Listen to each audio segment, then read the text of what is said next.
that's a big separator. What the Dodgers were able to do at the trade deadline is what separates them from the rest of the league in the resources they have.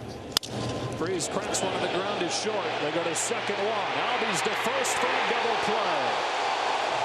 It's rocking in Atlanta as Sean Newcomb puts up a 0 in the first. Walker Buehler to the mound when you come back.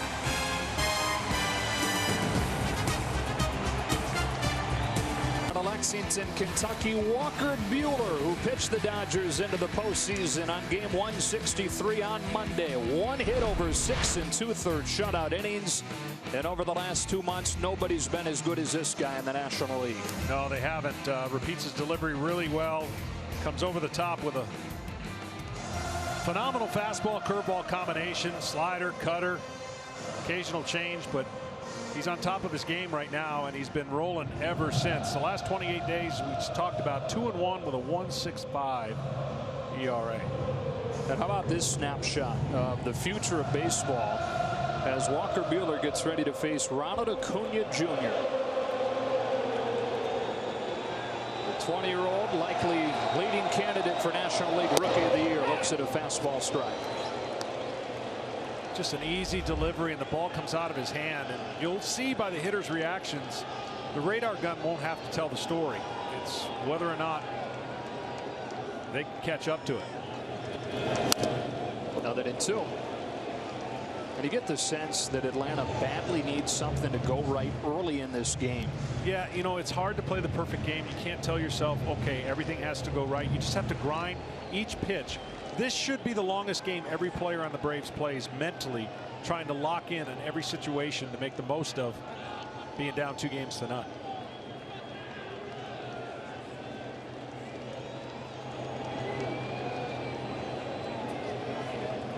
Acuna leading things off and striking out at a 98-mile-per-hour fastball. He's a part of this Braves lineup. Well, one of the significant changes is Ender Inciarte goes from the 7 spot to 2nd. And the veterans Freeman and Markakis. Camargo hitting 5th. Suzuki doing the catching. And the middle infield combo of Albies and Culberson, 7 and 8. Well, as a manager, you certainly can't do a whole lot when your team isn't scoring. So shuffling the lineup is about the only thing you can do. And hope that the combination works out some way, somehow, because you're facing a hot team in the Dodgers and a hot pitching staff that's got a little scoreless streak working. Buehler's first one to Inciarte is lifted to center field for Cody Bellinger. 2 up, 2 down. They got a couple scoreless streaks going, right? There's the one back into last postseason into Game 7, and for the starting staff, they've not given up a run since last weekend. Yeah, and that's why they're here, because for those of you who didn't follow the year, I mean, it wasn't like the Dodgers had this thing wrapped up. They had to go to the final game, and then a game after the season, 163. And sometimes the timing of that and the way you're playing, you can roll right into the postseason and not miss a beat. And that's what it looks like they've done. On the other side of that is the Braves, who dropped 4 of their final 5 after wrapping the division up with a week left. With 2 gone and the bases empty, Freddie Freeman swings at a first pitch breaking ball, and Walker Buehler goes almost 1, 2, 3, and he does with a nice stretch there from Freeze on just 5 pitches. An official partner of Major League Baseball and is sponsored by Indeed, the world's #1 job site, and by Taco Bell.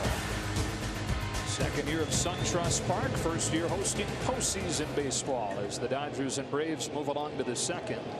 And the man that started the scoring in Game 2, Manny Machado, leads things off. First pitch from Sean Newcomb. This is away. It's 1-0. Part of what I was saying, they lose their stud shortstop in Seager, and all they can do is go out and get another stud shortstop in Machado. Not bad. Part of several moves the Dodgers made. You're talking about leading up to the deadline. Also brought in Brian Dozier, David Freese on August 31st. A lot of that with left-handed pitching in mind, because that was a weakness for the Dodgers for much of the season. 3 balls, no strikes. But as those guys have started to get into the lineup, they've gone to a more platoon-heavy system, and one of the best in baseball against lefties. Manny Machado has a 4-pitch walk to open the 2nd. That's the next phase for Sean Newcomb. Love his stuff, love the makeup. but he's going to have to learn how to control the strike zone a little bit better. 81 walks on the year. He shows signs where he gets it. He goes 3 straight games during the middle of the part of the year, no runs, and then he'll run into that trouble. And the point you were talking after the Dodgers game, he ran into a little bit of that. You know, maybe deeper into the season, experiencing innings, pitch, a lot of pitches. You just have to learn how to adjust to that. Kemp swings away at the first pitch, lofts one down the line. Long run from Markakis, won't get there, but it's foul. Yeah, he threw in that near no-hitter 134 pitches, which is the most that any pitcher has thrown in baseball over the last 3 seasons. I know for you that's like really no big deal, but in this day and age, that's a standout. But that's my point about where we are mentally. We focus on the wrong things, and you can talk yourself into either thinking you're going to increase your injuries or thinking, oh my gosh, what happened? And I think that's what happens. We don't see it very often, and when it happens, they harp on it.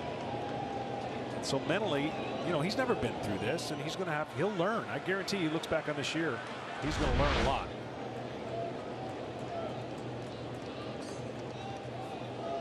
Not a lot of room down there in foul ground, but it clearly was foul.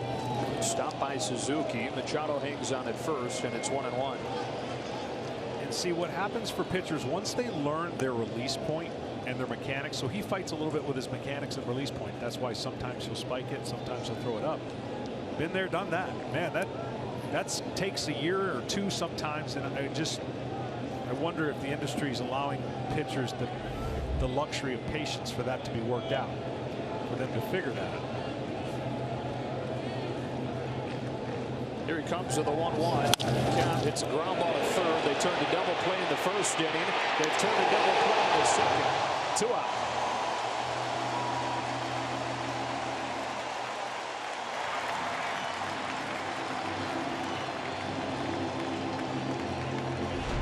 I don't know if enough people know what a job Camargo has done, both playing a couple positions and really just kind of holding down the third base spot.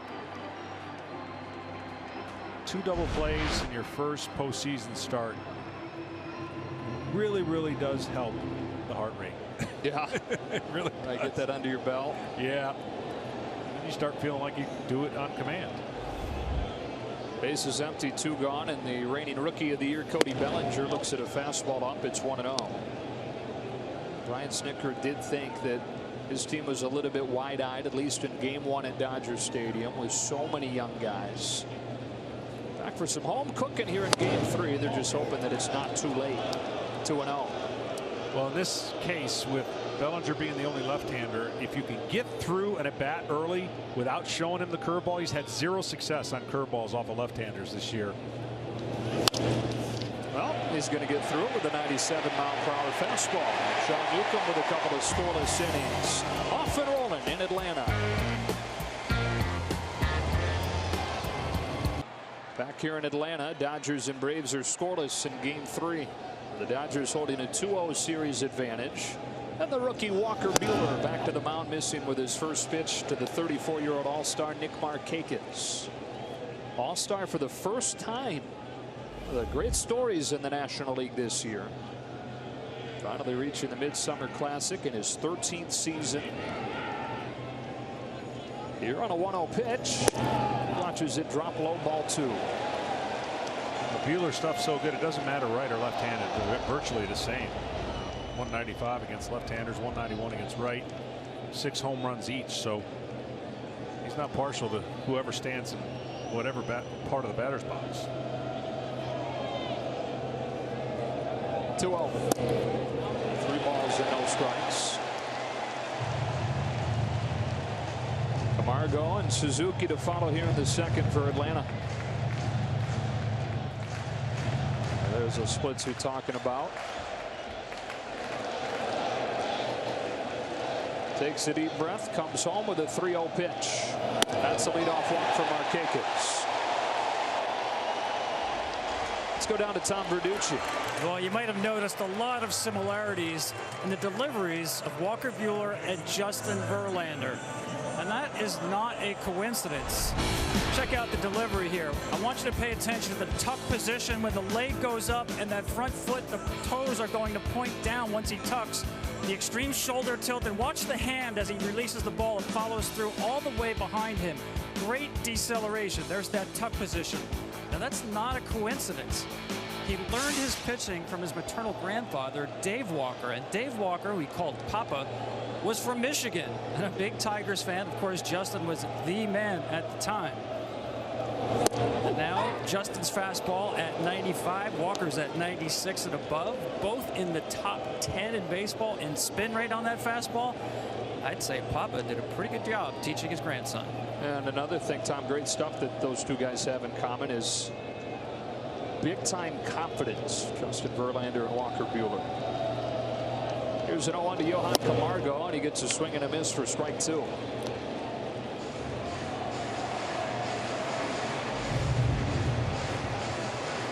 Good season for Camargo. Let's continue to prove that he belongs in a full-time role for Atlanta. Batting with Markakis at first and nobody out. The left side struggles with curveballs and sliders against right-handed pitchers.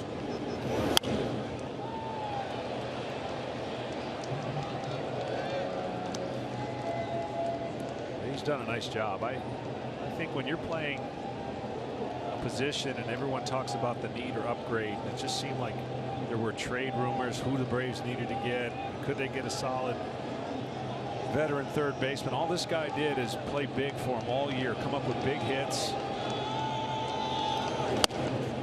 I think he's answered the call of what he can do in the future, at least for his year that he put forth for the Braves. But that's not easy for a young guy to hear those kind of things, especially around the trade deadline. And it's really been 2 years of it, right? Yes, The Braves talking about who's their third baseman of the future, and he's like, well, I'm standing right here. Yeah. The 1-2 gets him with a fastball at 97, 1 out. And this whole process, the Braves are finding things out about players, and they've got a slew of them in the minor leagues from the pitching standpoint. As you watch this electric fastball on the top of the zone. So regardless of what happens in this series, it's going to serve them well to have experienced this. Now, no one wants to experience not scoring in a series, have some success, but it's the start of something pretty special. And you hope here in Atlanta that they could turn it around and have somewhat of that consistency they had in the past. Here's the catcher, Kurt Suzuki. And there is strike 1. Now 3 consecutive 90-loss seasons for the Braves. And most projections had them around 75 wins. Right. The very optimistic ones thought they could get close to 500. It was supposed to be a year of assessment for the new front office with Alex Anthopoulos taking over and then ready to build through the big free agent class, ready to pull the trigger on some trades this next offseason. Nobody saw this coming this quickly. That's down the line and foul. And the Braves are saying, when are we going to catch our break? 0-2. Yeah, they need something like that to not only get this place electric, but get themselves, their dugout. This was a hanging slider, and Suzuki hooks it just foul.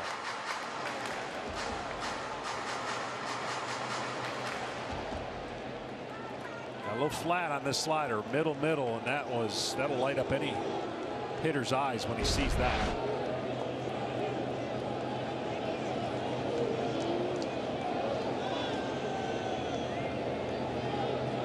Now, if you're Buehler, you just make a better pitch off of that, knowing you got away with one. See what he goes to on 0-2, going down and away with a fastball and misses. 1-2. Fastball cut at 96, almost like a natural cutter.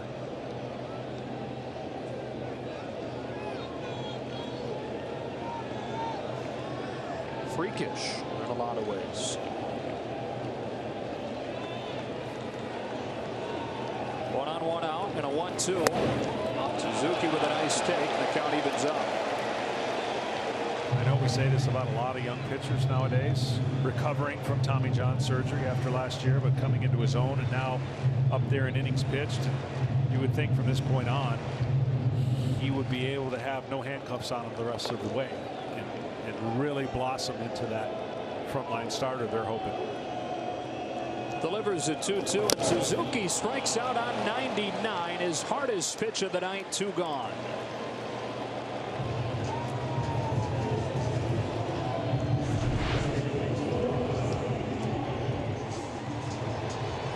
That's what happens when you got 99. You can get away with pitches down the middle, but when a guy's having to fight off different pitches and different quadrants of the plate because you can spin the baseball, that 99 looks like 109.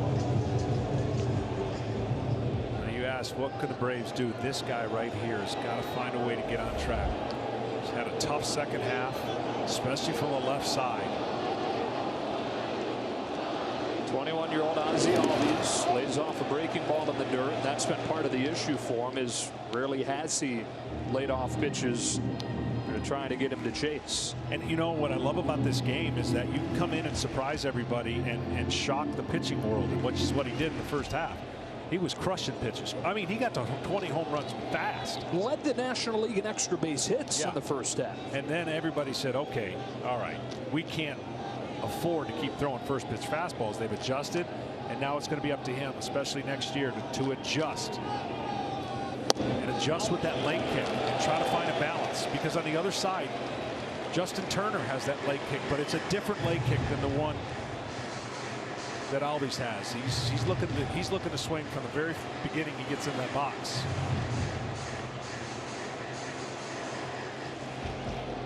The left side, a really heavy, bigger bat than he uses from the right side.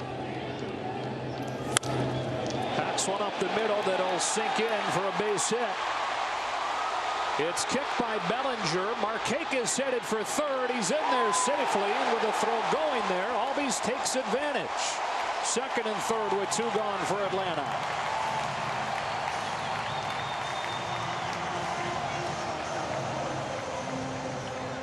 A good sign for Albies and the Braves. Some 2-out magic here. He hits it off the end of the bat. And I think Bellinger just kind of lifts his head up as he goes. See how he lifted his head up to see what the runner was doing. And that's all it took for him to misplay that ball. He looks up, and then the ball's not in his glove. Tries to gather it. Good base running. Now puts a little pressure. They're going to put Culberson on intentionally, and why not, with a pitcher due next. And so the bases are loaded for Sean Newcomb, who by some measures has been the worst hitting pitcher in baseball since he debuted. And to be honest, the best pitch he's going to get to hit, I believe, is right here. Swinging away first pitch. And if he throws you a breaking ball, you know what? Tip your hat. Yeah. But if you're limited, you got to pick one out. You got nothing to lose. You've cleared the deck, and you start the top of the order, even if you make it out in the third. Ball 1. Best bet might be hoping Buehler can't find it.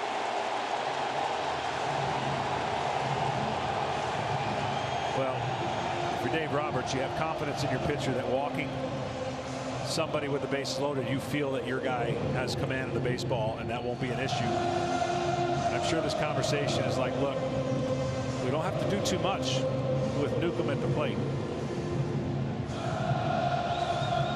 He's given up 1 hit in 33 at-bats as Buehler against pitchers. That's it. It's pretty good. Yeah, I'd agree with you.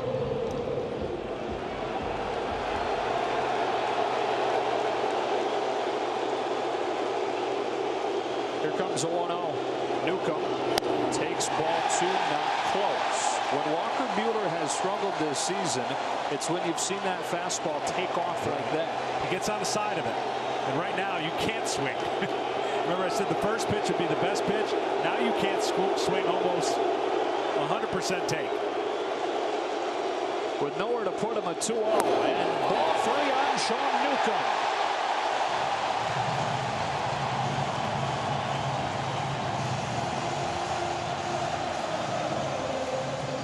Show of emotion from Dave Roberts. I'm really surprised Buehler hasn't gone to the windup.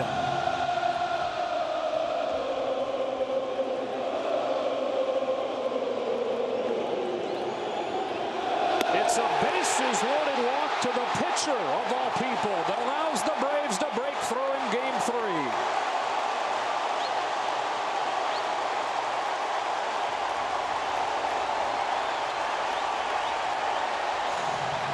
That's a good mound visit. It almost looked like the conversation might sound like this. Looked like he was aiming the ball to the pitcher.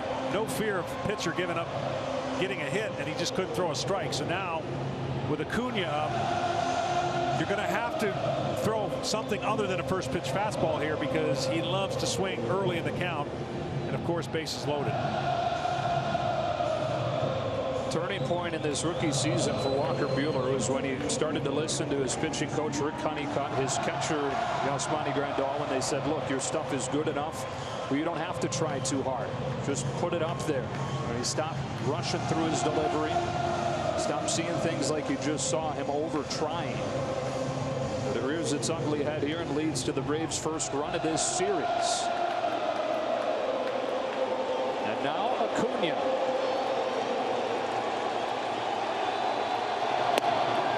5 consecutive balls.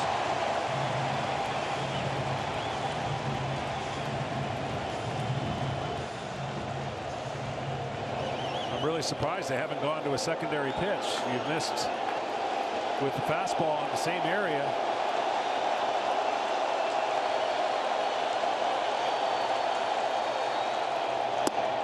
Two and up.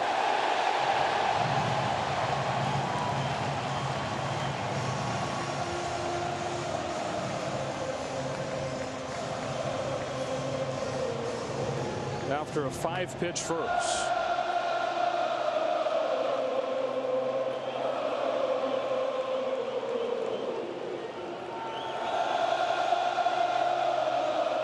The 2-0 pitch.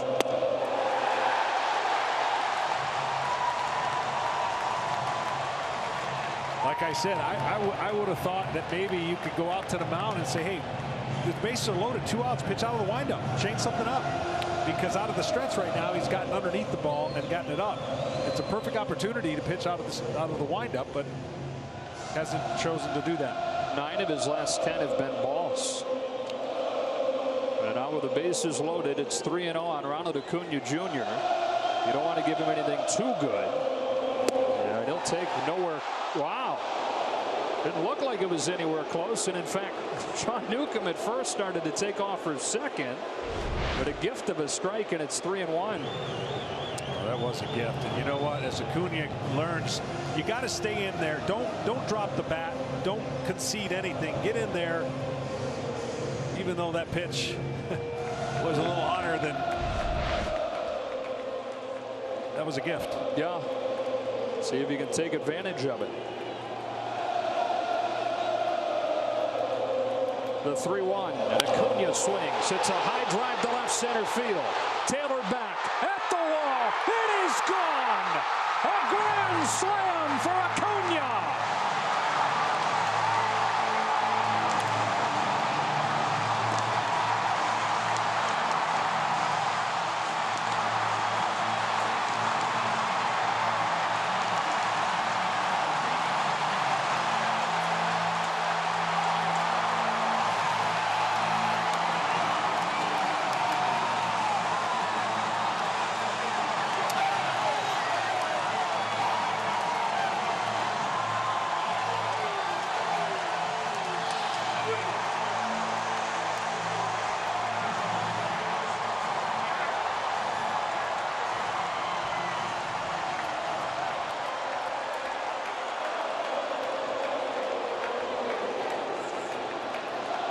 Ciarte swinging a miss, strike 1. So you get a 2-out bases loaded walk to the pitcher, and then perhaps a series altering swing from the rookie. 5-0 Atlanta in the second.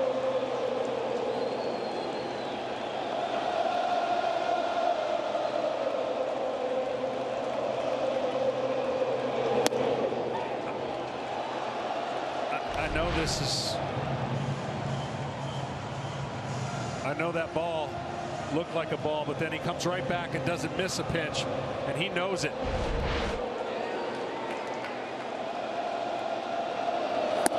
And I'm going to tell you something. I know this is not the World Series, so it's not a fair comparison, but the comparisons of him and Andrew Jones are eerily similar.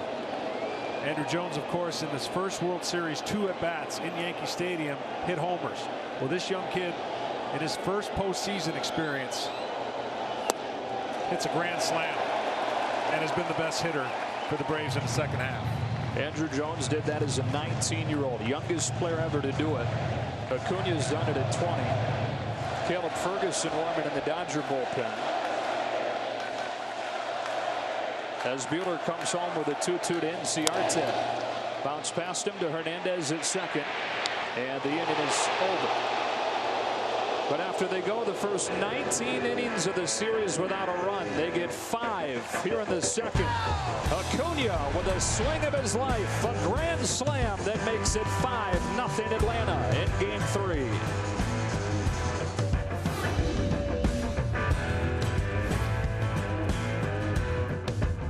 Highly regarded player coming up, good player but undersized, didn't wow anybody as far as the scouts went. Atlanta offered him $100,000, almost double what he got from anybody else, and then stormed through the minors, and perhaps the rookie of the year coming up with his biggest swing in the postseason.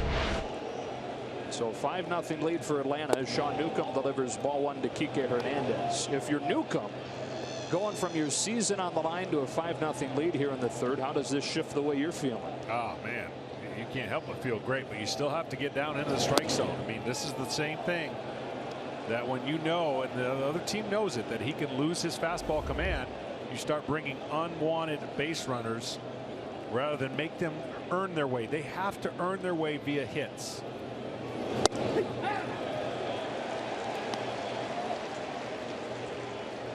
I'm telling you, sometimes this game is so crazy. You let your guard down just one little bit, and it's the difference between success and failure. The pitcher came up, and there was no threat of a hit, and Buehler didn't come close to the strike zone, and that's the, that's the maturation process. It happens. You can't explain it, but it happens. On a 2-2, Hernandez hits it foul and stays at 2 balls and 2 strikes. And even if you go before that, remember he walked Markakis on 4 pitches to start the inning. Then he got 2 strikeouts. It looked like no big deal. Soft single from Albies, intentional walk to Culberson, then couldn't find the zone. But the big play was allowing the runners to get to second and third. The year on Bellinger. Because what that did is automatically made the decision that you're going to walk him versus first and second. You're going to pitch to him, and you're going to be on attack because you know that guy's a threat. Versus now the threat's gone. Here comes the new guy, the pitcher, and you're like, oh man, I just got to throw strikes here. And you change your perspective. It's like a shock to your system. Another 2-2 and another foul ball. Kike Hernandez, one of the hottest hitters in the National League the last 2 months, has become an everyday player for Dave Roberts. His role was super utility man first few years with the Dodgers, but his best baseball lately. Lead it off this third, working it full against Newcomb. So that is such a really good breaking ball, but it's the command issue when it comes out of his hand. I mean, that really can start mask high. It can't even start too high sometimes because of the quality of the break. Bounced along first and foul.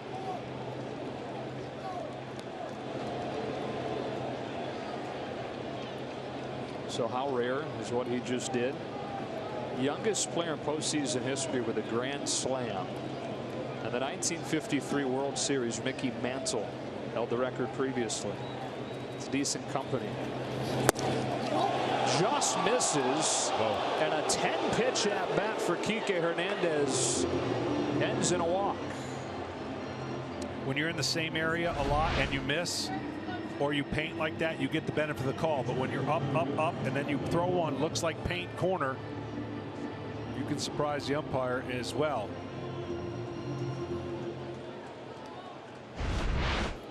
Crew chief Gary Cedarstrom calling balls and strikes tonight.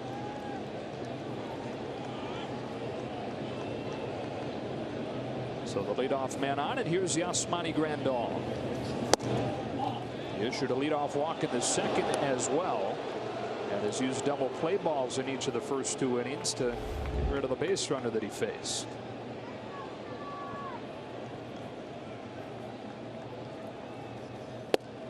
Two 2-0. Front side. Suzuki goes out to the mound, try to get him to understand. Quiet front side. Kind of throw it through my glove. And the reason this is so important, because the pitcher's on deck, you do not want the pitcher to be able to be bunting with first and second. You'd rather have him bunt, obviously, with man on first and one out. You just don't want to face him with the bases loaded. I guess not.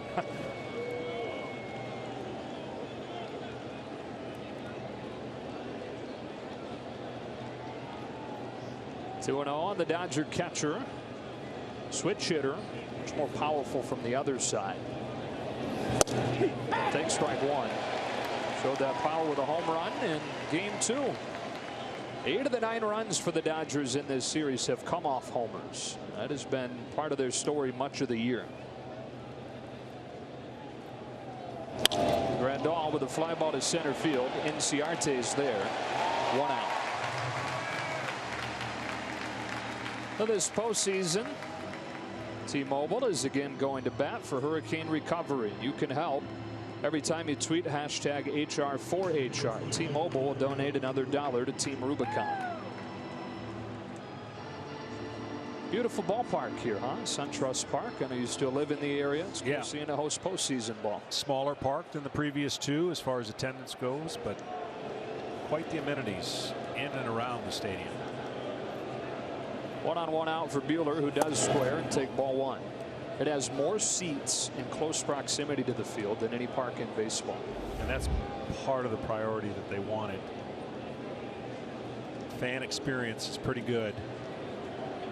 Now, the only downside I see during the year is hot as it gets here, there's not much cover. No, none. We are in October, right? It's like 86, 87. It's pretty muggy today. Especially coming off the lack of humidity in Los Angeles. Used to love it. I get used to pitching in it. Buehler lays the bunt down. Newcomb will throw him out. Buehler able to advance Hernandez into scoring position for the top of the order. Old West Division rivals. What's that travel like? Oh my gosh. You know, the only good thing about going to the West Coast 15 times in a year, this is what it seemed like. I was guaranteed golf when you go to that side. You know it's not going to rain. It's going to be nice. So that was the plus side of the travel that far. But yeah, all those years, there's a lot of travel over to the west side. These teams have met up in the postseason a couple times. There's old John Smoltz, number 29. In fact, the last time the Braves were in the postseason, their run ended against the Dodgers, the division series in 2013. Here's Taylor, and there's ball 1. The other time, 1996, it was a Brave sweep against the Dodgers. You pitched game 1 at Dodger Stadium, went 9 innings in a heck of a game. One of the scariest 9th innings I've ever pitched, because on the road, I believe, I still don't understand back then when we opened on the road and finished 3 games at home. So it was, you go to the visitors park first. They quickly fixed that, by the way. Yeah. But yeah, I remember Mike Piazza, I think it was 2 outs in a 9th in a tie game, and he hit a long fly ball. We are able to win it in the 10th, but Bobby Cox, the manager. And it was your catcher, Javi Lopez, who won the game that night. That's right. 10th inning solo shot. Hernandez at second with 2 out, and on a 2-0 pitch, Chris Taylor takes ball 3 as Newcomb again loses command of the zone. Well, the Braves aren't going to take many chances. They've got the bullpen going just in case. They don't have a lot of room for letting this game get tight. Normally, it wouldn't be any big issue with a 5-0 lead and your starter on the mound, but 2-0 deficit. 3-1.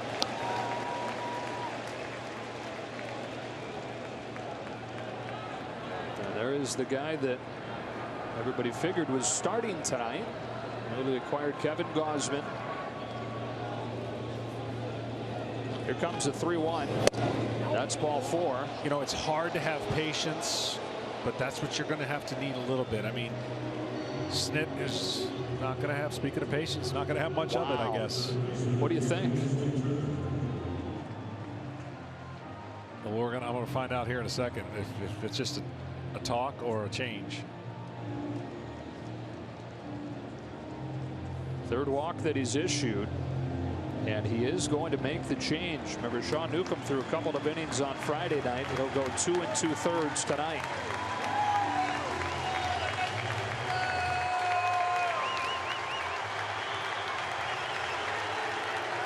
By Jim Beam, and so Newcomb is finished. Kevin Gausman, who we thought was going to start this third game, comes on already with a 5-0 lead here in the third. Yeah, interesting. Of course, Turner's crushes anybody, whether it's left-handers or right-handers, but you only wonder if, as a starting pitcher for Gausman for most of his career, if he had the proper time to feel locked in as he comes in here with runners on first and second. And of course, Newcomb did not give Snicker enough confidence to feel like he's going to connect with the strike zone, so he went with the move. Well, we see managers more and more aggressive all the time. With Atlanta having no room to spare tonight, down 2-0 in this best of 5, he's not going to wait around until it's too late. With a string of 4 consecutive right-handed hitters due up in the lineup, he goes to Gausman, and already Dave Roberts has put Max Muncy in the on-deck circle in David Freese's spot. 2 on, 2 out. Justin Turner takes ball 1. Well, Turner has one small area you can go to, and that's down and away off the plate, but good luck trying to get him to chase that. He's that good. He commands the inner half of the plate. Look for Gausman, as you saw, first pitch slider. He's got his split finger and 4-seam fastball that he's thrown a lot more since coming over to the Braves, and he's been really good here in this park. Nice pitch, 1-1. That's what you got to do. You've got to be able to dot it out there, and then maybe when you get him in a defensive count, you can get him to expand. But Turner, one of the best I've seen in a long time. Just stays disciplined, looks locked in, and does not miss his pitch. And he's led this charge, and the Dodgers' improvement with runners in scoring position. Tried to dot that same spot, but it dipped low, and Turner's ahead 2-1. Already see Gausman pumped up with 99 miles an hour. I know the ball down always reports a little bit more on the radar gun, but still 98, 99. I don't know too many games he started where he's come into the first inning and thrown like that. Hernandez at second, Taylor at first. 3 balls and a strike on Turner. And that's what you worry about a little bit as a starter for most of your career. You get a little bit amped coming out of the pen, where you're in control. You warm up in a controlled fashion. You come out, walk out to the mound. There's nothing better than that. As you come out of the pen, it changes a lot. Came over in a trade from Baltimore. It's on July 31st, and he's been fantastic for the Braves, but like you said, in a starting role. Sub-3 earned run average in his 2 months in Atlanta. Turner hits a ground ball, base hit to left. Drives home Hernandez to get the Dodgers on the board, and then it's overrun by Acuna, giving Taylor a chance to head to the plate. The Dodgers get 2 on a Turner base hit with 2 gone here in the third.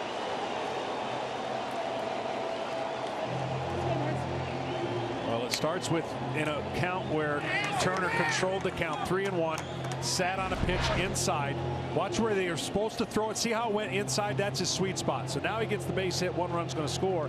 And Acuna, again, like Bellinger, before the ball went in his glove, looked up to see what the runners were doing. And this allowed another run to score. And all of a sudden, just like that, it's 5-2.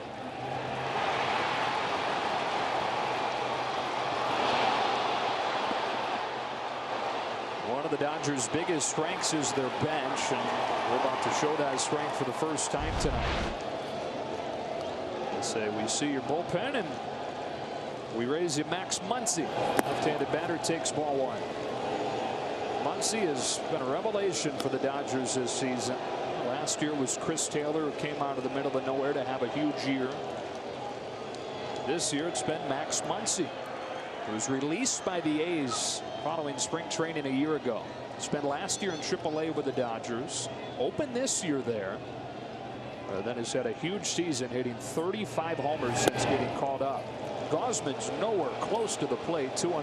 No, he's firing in his fastballs and has a lot more velocity in pulling them instead of allowing that late movement. Understandably so, though. This is kind of new.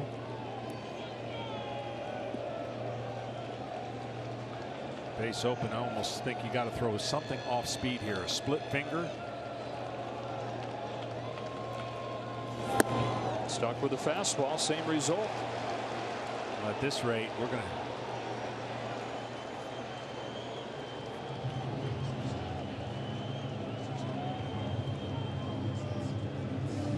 to. Suzuki out there to talk with Gausman. He's making his first relief appearance since 2015. Now, it is worth noting that he's appeared out of the bullpen in the postseason before, but that was back in 2014 with Baltimore, so it's been a long time. For a guy who's in his 6th major league season.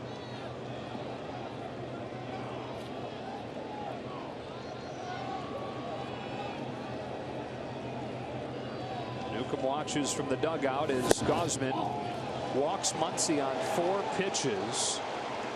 The 4th walk tonight issued by Braves pitching. Statcast powered by Amazon Web Services. They do not chase. You know, goes along with the fact that they hit so many home runs. They also take a lot of walks. They've got their 4th one tonight to put them at 1st and 2nd with 2 gone for Manny Machado and Chuck Hernandez out for a visit. A lot of mound visits already early, and you can understand why. It's trying to get control over the situation and just get everybody to kind of get back to their normal, whether it's breathing or normal ability to do what they do. It's just a little bit amped up right now, and gotta trust your stuff and know that you can make those pitches. A couple nights ago in game 2, Manny Machado started the scoring with a home run against Anibal Sanchez.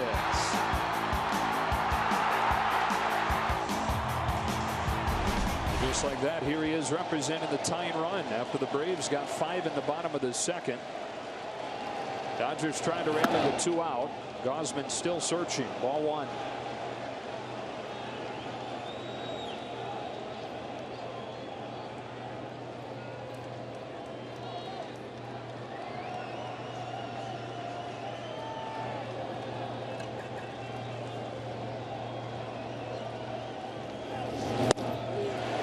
An off-speed pitch. 1 ball, 1 strike. Something he's been doing a whole lot more of since he came here to Atlanta.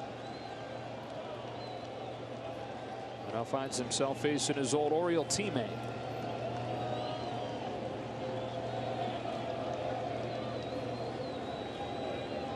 The 1-1. 2 balls and a strikeout, Machado. And watching him warm up and knowing how it started and then how quickly it evolved.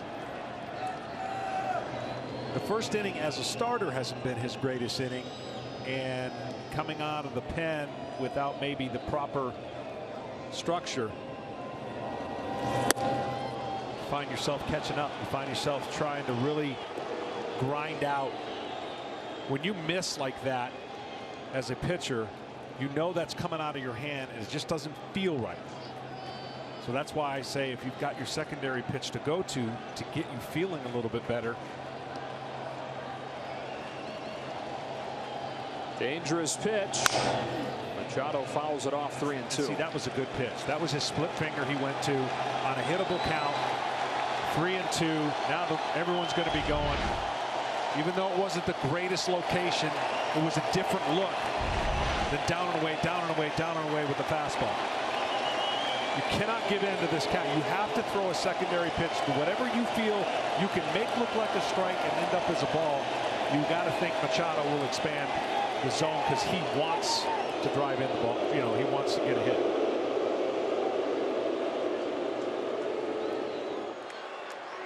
My point is you can't get caught up in the what if. What if I walk him? Then the bases are loaded. That can't come into your mind. You got to think, I'm going to throw this pitch because I'm going to get him to swing at it.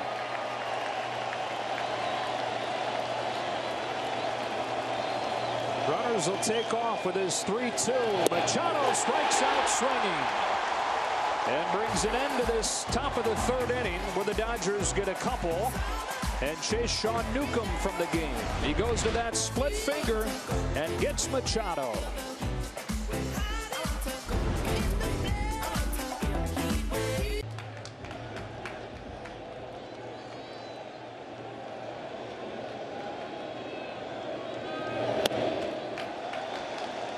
Freddie Freeman starts this third for the Braves and takes ball one from Walker Buehler. 29-year-old leading this inning off with Muncy in the game at first for the Dodgers now.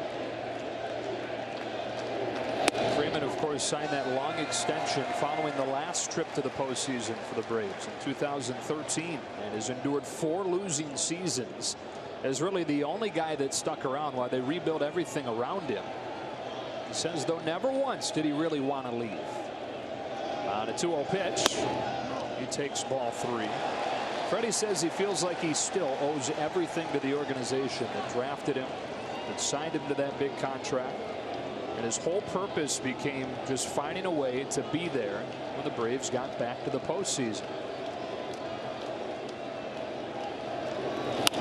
Swings away at a 3-0, 3-1. Well, he had a scary wrist injury and then a scary hit by pitch this year on that same wrist, but was able to play the next day. And he's been the model of consistency. You can't find anything that hasn't spit out basically a 300 average, whether it's right-handed, left-handed, home, away, first half, second half, you name it. Runners in scoring position, relief pitcher.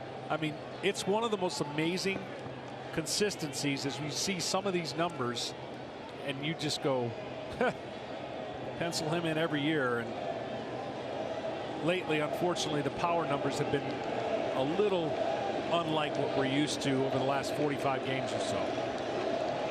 On a payoff pitch, it's a bouncer back to Buehler, and it's twice grounded out. He was a second-round pick of the Braves in 2007, and for a while he thought that he was going to turn that down, go to Cal State Fullerton, and play college ball there, study to be a CPA like his dad, but decided at the last minute that he'd sign with the Braves when they promised him that if he wanted to go back to school, they would pay for that schooling. Even once he got to pro ball, there was some times right away where he thought maybe this isn't for me. At one point, his dad hopped on a plane to go visit him in rookie ball and said, look, just stick with it. It's going to be worth it. And sure has been. Face of this franchise.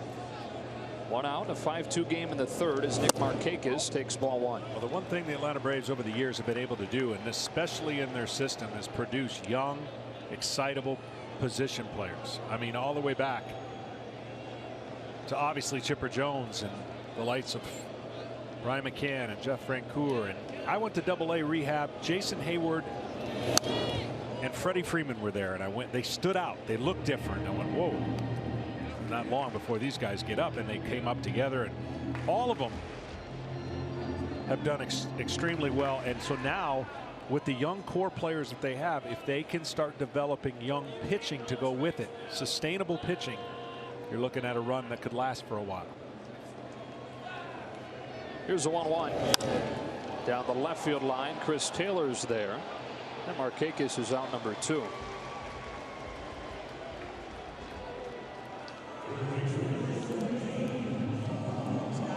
Well, the MLB postseason continues tomorrow. Astros and Indians are on TBS. If necessary, we'll be back here for Game 4. That's at 4 Eastern right here on FS1. And the Yankees and the Red Sox tied at a game apiece. 7:30 tomorrow night.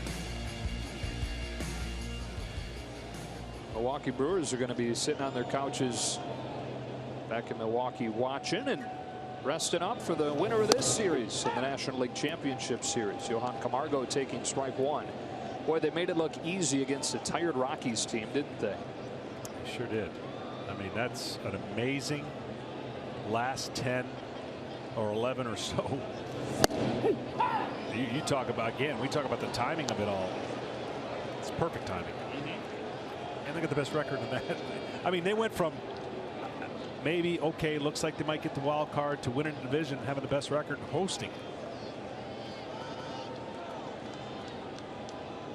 Buehler trying to get back on the beam. Home with an 0-2, and he strikes out Camargo. So 1-2-3 third for the rookie, and after 3, it's 5-2. Dodgers cruising in the first 2 games, back-to-back shutout wins. But on the strength of a Ronald Acuna grand slam in the second, it's 5-2 Atlanta here in game 3. Joe Davis, John Smoltz, Tom Verducci, Ken Rosenthal, and Matt Kemp to lead off this 4th inning for the Dodgers against Kevin Gausman. Well, Kemp, of course, spent the last year and a half here in Atlanta, and then got a call while he was out to dinner in December. It was his agent. He said, "No, Matt, you've been traded." He said, "Okay, where?" His agent told him, and Matt started laughing and said, "Stop lying. There's no way I'm headed back to Los Angeles."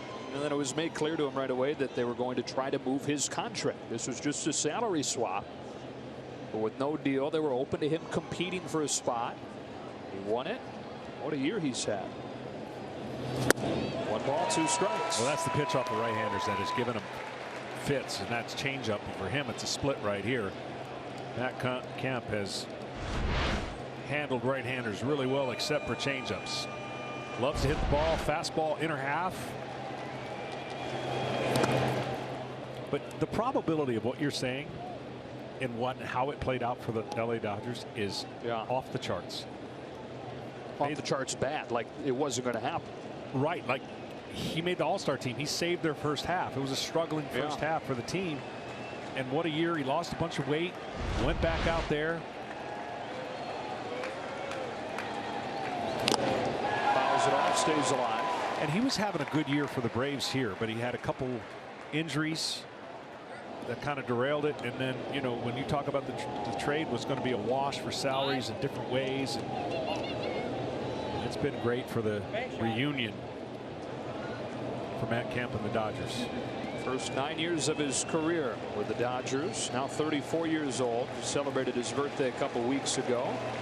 13th year in the majors. Leading off this 4th against Kevin Gausman. And hitting a bouncing ball to the guy that he was traded for. Charlie Culberson, 1 gone. Let's go down to Kenny. Joe, when that trade was announced, fans, media, even some people in baseball said, "What?" No one understood it at first, but the sole intent from the Dodgers' perspective was to get under the luxury tax threshold. Basically, that swap enabled them to do that.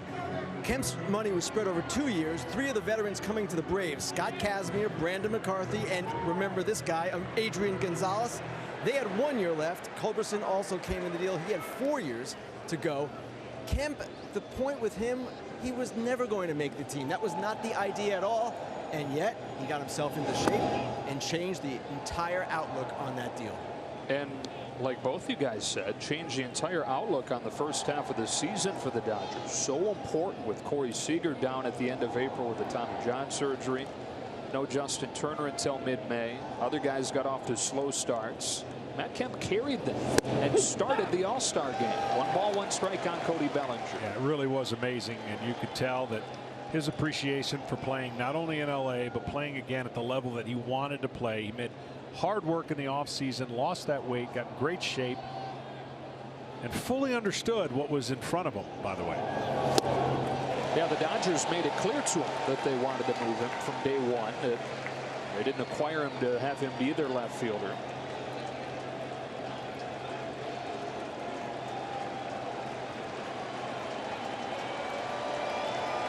This team down 5-2 in the 4th as Bellinger strikes out, and that splitter started to work for Kevin Gausman.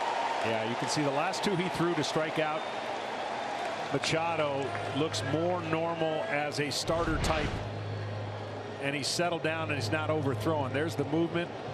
Of course, the only way you can equalize these left-handed hitters of the Dodgers and their power is to get it looking like a fastball or looking like it's hittable and then have it move out of the zone. Gausman trying to put up the first 1-2-3 inning of the night for Braves pitching, and he's ahead of Hernandez with that same pitch. 0-1. Hernandez turns into a different beast with nobody on. 18 solo home runs. Kind of a different approach. 18 of his 21 total this year. Career high for him.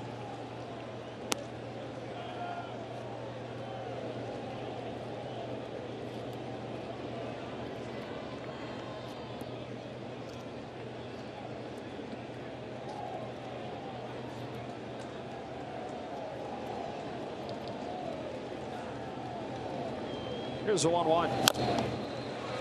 A ball and 2 strikes.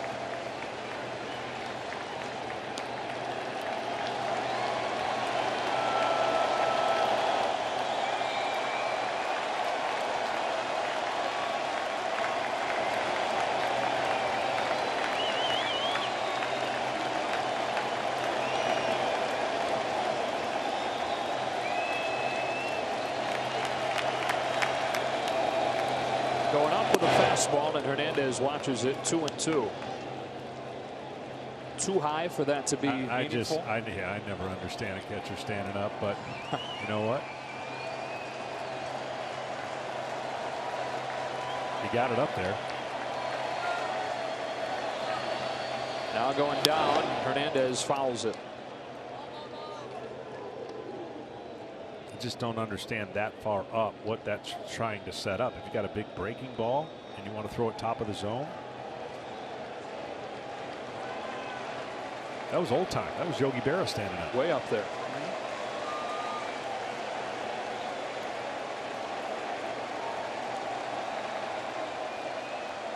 2-2. Hernandez lays off.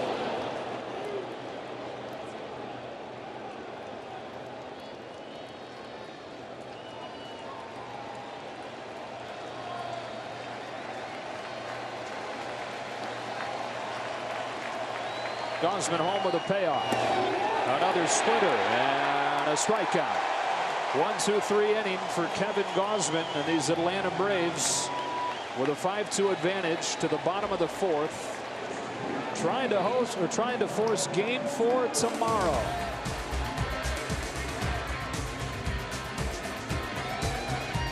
Free skills competition for boys and girls ages 7 through 14. You can sign up now to host a free competition in your local community at pitchhitrun.com. Strike one from Walker Buehler to Kurt Suzuki. A rookie from Lexington, giving up the 5 runs in the second, walking the pitcher Newcomb with the bases loaded, and then the grand slam for Ronald Acuna. And about to throw his 50th pitch of the night here in the 4th. 0-2.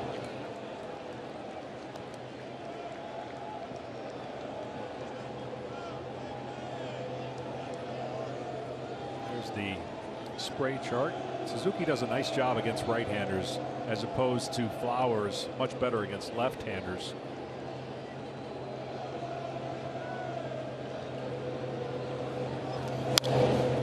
Not to mention tonight's starter, Newcomb, has had better success statistically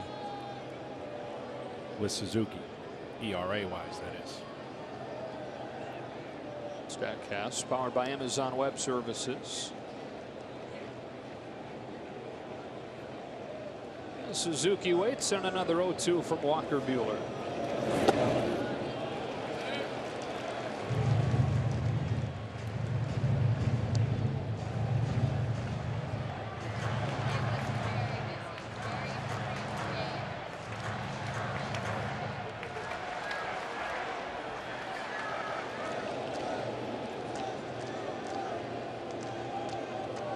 One-two. Flip behind first for Max Muncy. Near the sidewall, he's out of room.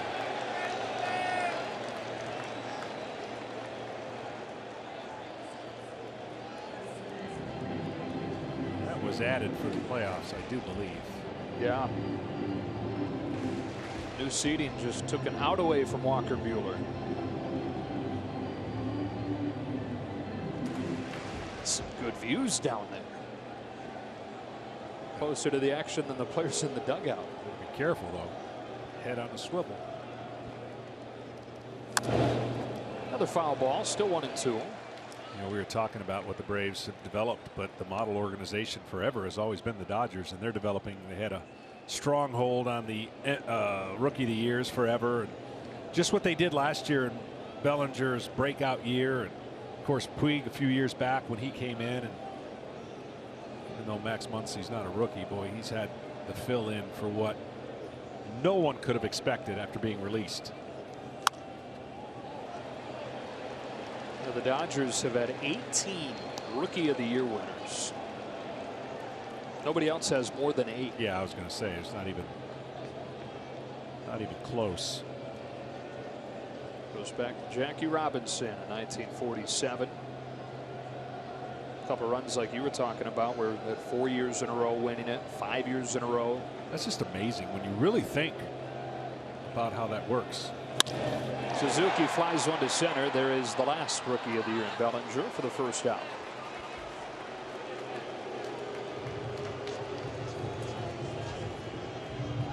And the system's still very strong, even though they've been able to trade some prospects away to bring in big pieces at the deadline each of the last couple of years. Yu Darvish last year, Manny Machado at the head of that list this year. Traded 5 prospects for Manny Machado, but really just 1 highly regarded.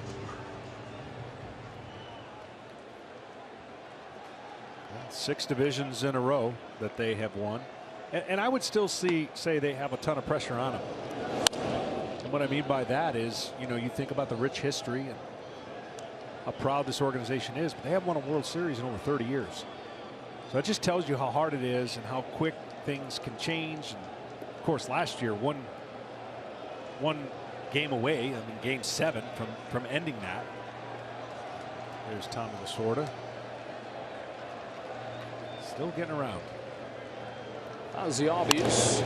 It's a fly ball to right center field that sends Kent back. Bellinger with him on the track, leaping to catch it for the second out. That thing hung in the air forever and allowed Bellinger to get there. Well, that's that big bat, heavy bat. He just kind of drops the barrel on it. People just don't understand how strong this kid is. And when this park was first initiated, the balls were jumping out of here in a record pace, and it's settled in. Now you really earned your keep as a hitter if you're able to get home runs.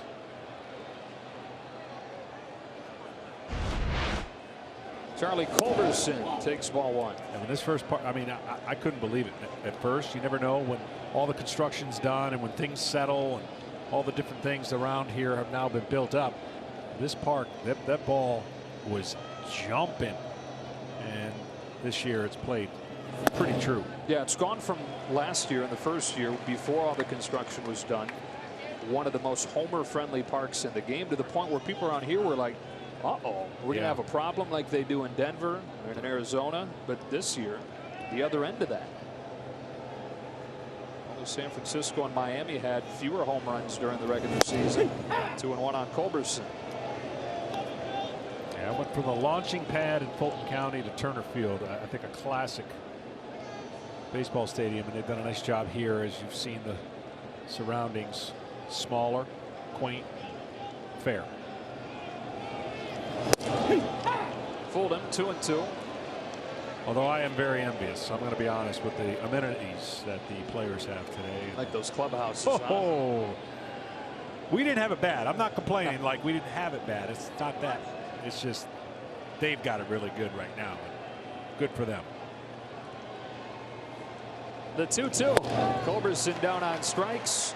Walker Buehler with a 1-2-3-4 for the Braves with a 5-2 lead. Tomahawk chop back in the postseason. Acuna's grand slam, the big swing through 4.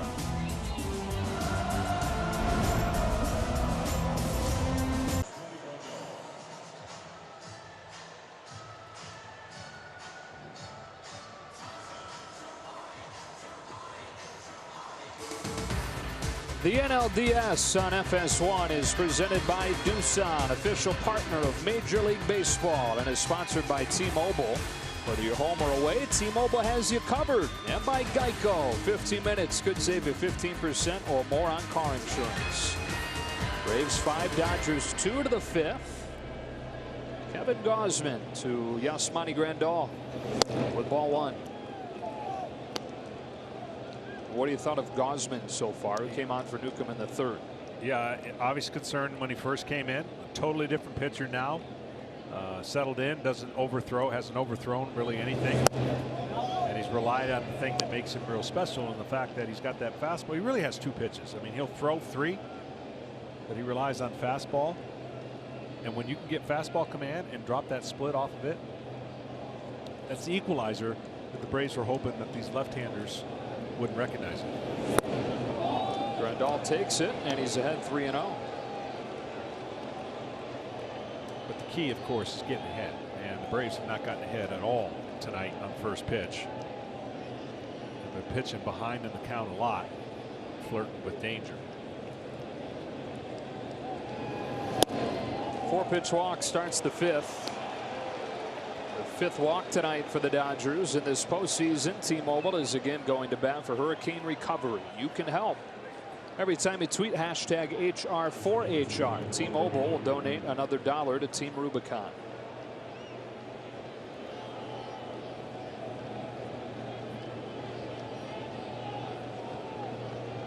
Here's Buehler. Obvious bunting situation here. Did a good job the first time. Camargo will sneak in as far as he can to crash, but Buehler knows he's got a bunt somewhere between the pitcher's mound and Freddie Freeman, who will crash off the bag as soon as the pitch is thrown.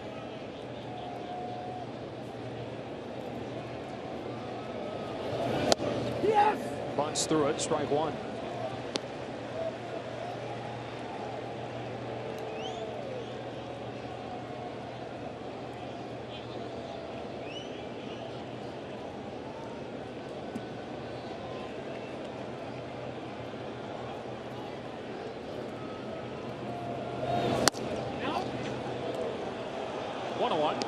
Time for the Budweiser game summary.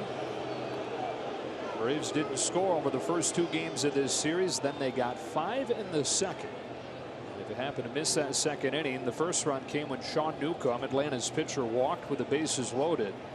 Next batter up, Ronald Acuna hit a grand slam. Buehler attempted his sacrifice here, is now behind 1-2.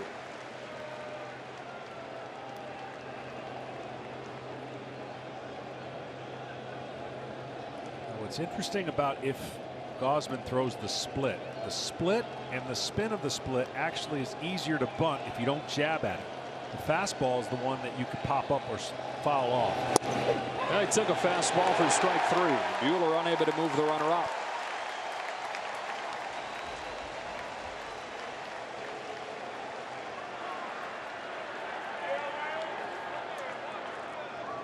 Here comes Chris Taylor. Breakout year last year for Chris Taylor, and really what was everything kind of pointing in the direction of why they went to the World Series. Some of the performances they were getting unexpectedly. I always say a championship club, great players have to do what they do. Your good players have to play great, and you got to get unexpected play that you never saw coming.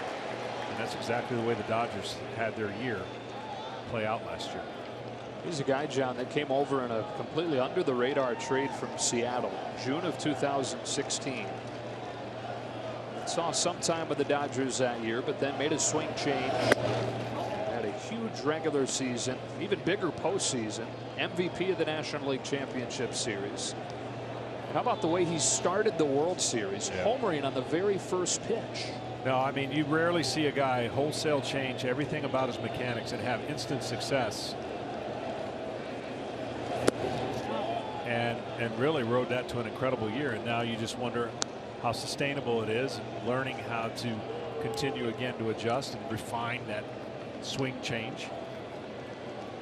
I mean, some of these guys in their quest to changing their swing are selling out and lifting and just trying to launch. On a 2-1, Taylor fouls it, 2-2. And this has not been as good of a season as last year was. And the biggest issue has been the strikeouts. In fact, he struck out more than any player in the National League, although finished very strongly.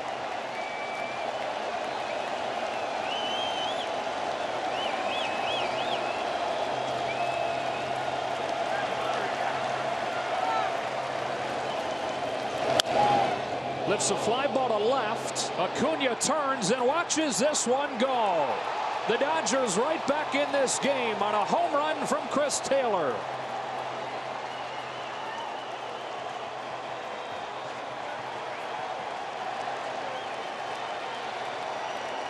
From down 5-0 to knocking on the door at 5-4 here in the 5th. I'm telling you, his swing didn't change from 2 pitches. Here's the pitch before, and look at the swing that he had when he missed it.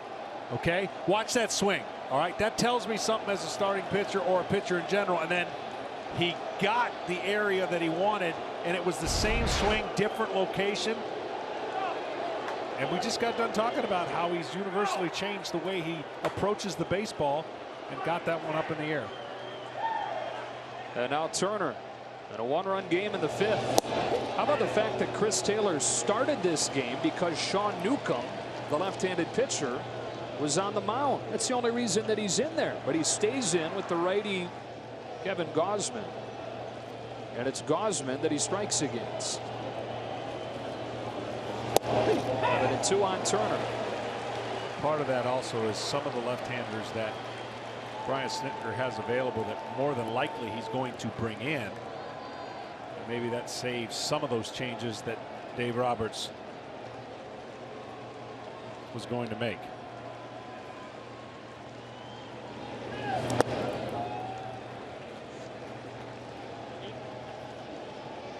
Well, when you see, you know, Ryu, Kershaw didn't give up a run, didn't walk a guy.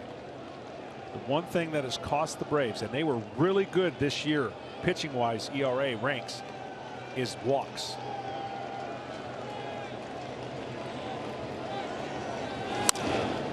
Bounce to third.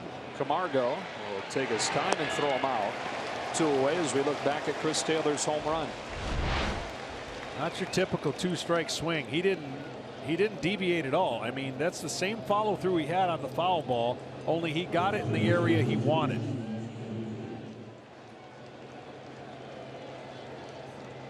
Looks like that's going to be it for Gausman. With the left-handed batting Max Muncy ready to come up. Max Fried will come in a 1-run game. Wentz and the Eagles against Saquon Barkley and the Giants. Fierce divisional showdown, all starting at 7:30 Eastern on Fox, NFL Network, and streaming on Prime Video. Giants with a tough loss today. Graham Gano's 63-yard field goal as time expires. Kevin Gausman's night ends and Max Fried comes on. Electric arm, really, really good breaking ball. The left-handed batting Muncy throws that breaking ball 1-0. I'm telling you, that's going to be a weapon if this game stays the way it is. As far as the style of hitting, Max Fried's going to be able to expose some guys. Throws it again, 1-1. Fried grew up a diehard Dodger fan. Playing in the Encino Little League in Los Angeles.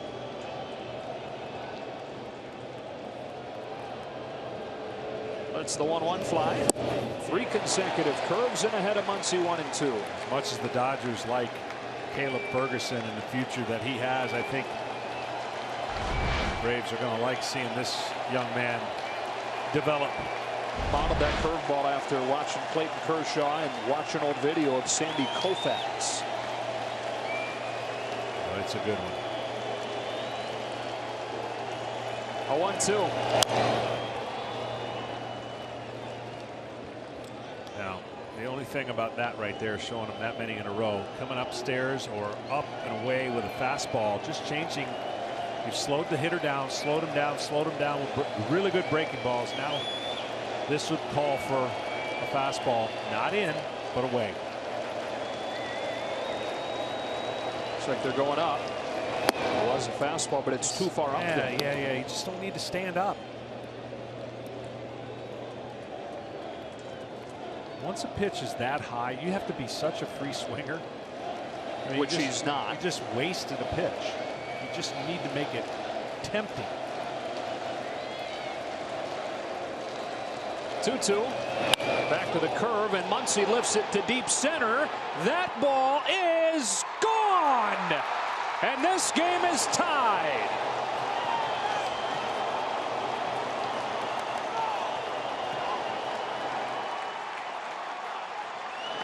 product of seeing too many in one at bat, and that was not a good one, obviously. And Max Muncy has been doing this all year. Gets his pitch, doesn't miss it.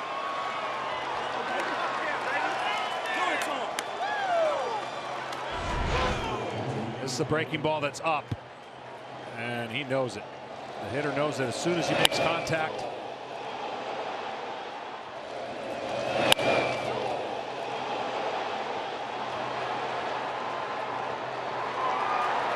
Nothing lead for Atlanta has disappeared as the Dodgers have hit a pair of home runs here in the 5th.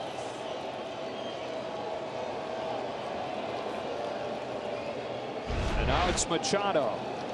They're painful lessons, but he'll learn from that. Any pitcher who goes through situations when you sit there and you look at those first 3 curveballs, how good they were.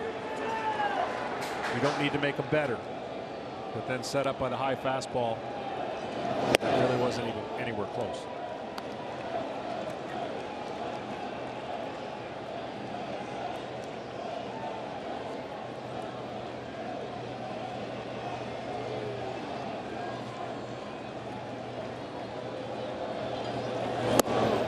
He's fallen behind Machado. 3 balls, no strikes. People have no clue what it's like being a young player and experiencing this for the first time. I mean, it is rare that you ever pitch in a regular season game where the crowd's on their feet.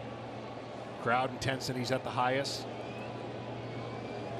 There's nothing greater, but there's nothing more frustrating either, because your body and the way you feel, the way your mind races.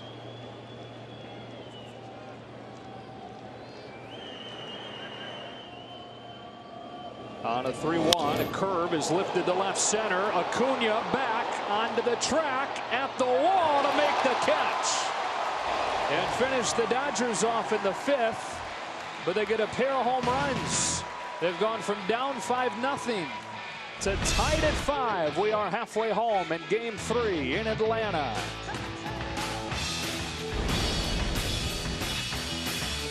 On FS1, now tied at 5. Walker Buehler, who has given up as many runs as he has in any outing this year. And there for the bottom of the 5th. 63 pitches so far. And a pinch hitter out of the 9 spot here. Taking ball 1. This is Ryan Flaherty. Got off to a great start this season for the Braves, and in fact was leading the National League batting race after about a month and a half. Before Johan Camargo got healthy, took over third base. 2-0.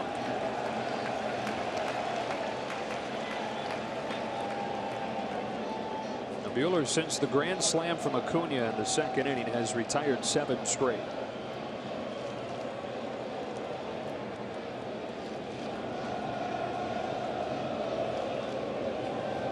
He's home with a 2-0. Finds a corner, strike 1. Yeah, much like Flaherty and others had to contribute early for the Braves. A lot of guys contributed to this surprising year and the run to the top.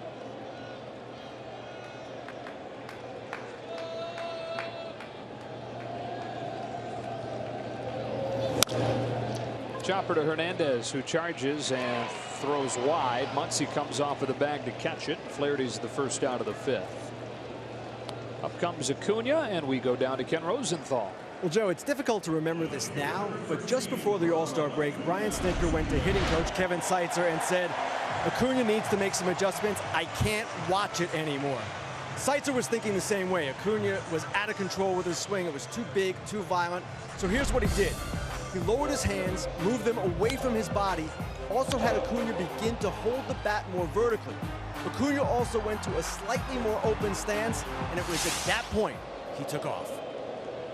The 20-year-old batting with the bases empty, rips and misses, strike 1. Well, it's an amazing credit to how strong he is, because I don't know long term if he can stay with that kind of hitting approach where he's generating everything from the strength, right? He holds his hands pretty still, doesn't have that violent movement, but isn't creating much movement going backwards either. So it's a credit to him, because as we keep saying, like a broken record, you will learn, you will have to adjust, and the greats always do.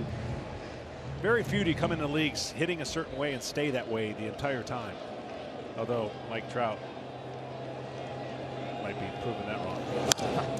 That's fouled, and it's 1-2 on Acuna, who is A long line of baseball players in his family. His grandpa was a hard-throwing minor league pitcher in the Houston system in the 1970s.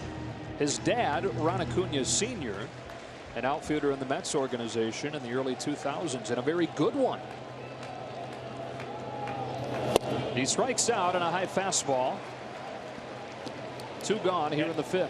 And that's exactly what I'm talking about right there. Now, not everybody has Buehler's arm and can do that, but that's going to be the most vulnerable part of a young hitter, where his hands are and trying to be able to get on top of that ball. It's going to be very difficult. It's been an interesting game, huh? I mean, the Braves race out to that 5-0 lead, and they're thinking, okay, we're going to force game 4. But you blink and the pressure's right back on them in this elimination game. Unfortunately for the Braves, they're going through a lot right now, trying to get to that next point, trying to extend this series. And they've gone through the emotion of 2 days of no runs, long trip back, delayed in getting back way early in the morning, late in the morning in this case, and then they jump out to the 5-0 lead. So they've dealt with this all year. They've dealt with their streaks, hot and cold, and it's what makes them unique. I mean, they are a resilient bunch, but it's a young, learn-on-the-fly team that's getting a taste of postseason. Here's the 1-1 to Ender Inciarte, and he watches him miss ball 2. They've got 20-year-old Acuna. They've got 21-year-old Albies. Camargo's 24.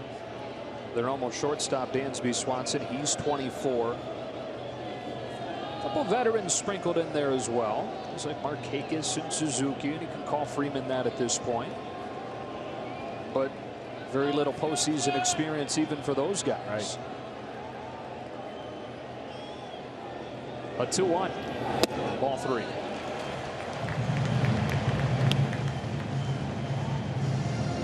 Dave Roberts stayed patient with his young pitcher and Buehler, and I guess that's part of the luxury of having a 2-0 lead in the series and not having to go to your bullpen, and confidence in your offense that they're going to catch up.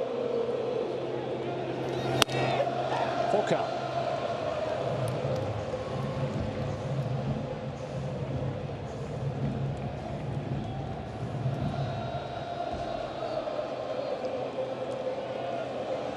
Two gone, 5th inning, tie game.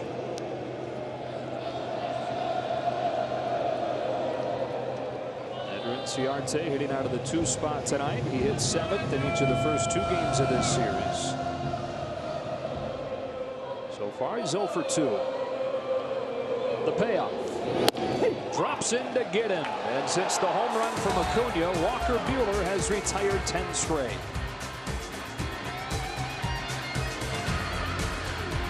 By State Farm. Tied at 5 to the 6th here in game 3. That kept to lead things off against Touki Toussaint, who whips a fastball in there at 95. Touki Toussaint has a lot of different weapons and angles to get you out. Sky's the limit again for him. Breaking ball, good changeup, but just that long arm delivery. Funky enough to create a different illusion for the hitter at the plate. 2-1. Is it another one of these young guys the Braves are so excited about? Just 22, caught up in early August. You see when the hand comes out of his glove, watch how long it takes for him to deliver, and by the time he strides out, less reaction time for the hitter. 2-2. So that perceived velocity, when you hear about perceived velocity, it really has more to do with the stride length than when you're releasing the ball. So a shorter stride length, the ball's not going to have more perceived velocity. You see the break on that pitch from Matt Kemp's perspective. The reaction time is somewhere in the neighborhood of .001 to make up your mind on whether to recognize a ball or a strike, and whether to swing or not.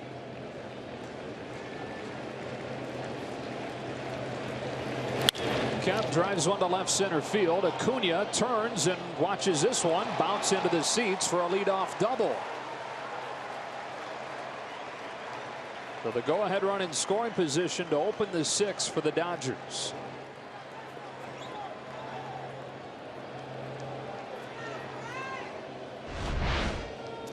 Well, tried to get the fastball away and ended up being down the middle, and one of the patented swings.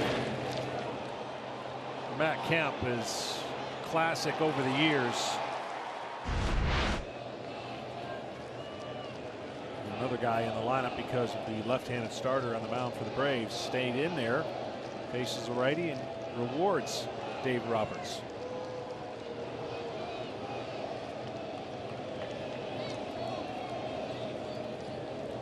Cody Bellinger getting ready to bat, and we check in with Tom Verducci. Well, Joe, the Braves pitching staff has hit or walked 14 batters in this series. 6 of them has scored. Now, that's not totally unexpected. This young Braves staff walked more batters than any staff in the league, and the Dodgers, as hitters, walked more than anybody. So you're seeing that come into play. If there's a mantra for the Dodgers offense, it's control the strike zone. And when they force pitchers into the strike zone, well, that's when the long ball comes into play. It has twice more tonight. That's a ball on Bellinger. They've hit 7 home runs in this series. 7 of their 15 hits.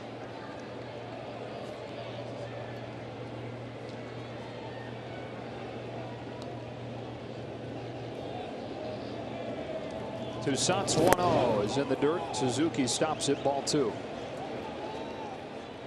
Well, we're in the 6th, and I've never seen a team come close to using up their mound visits.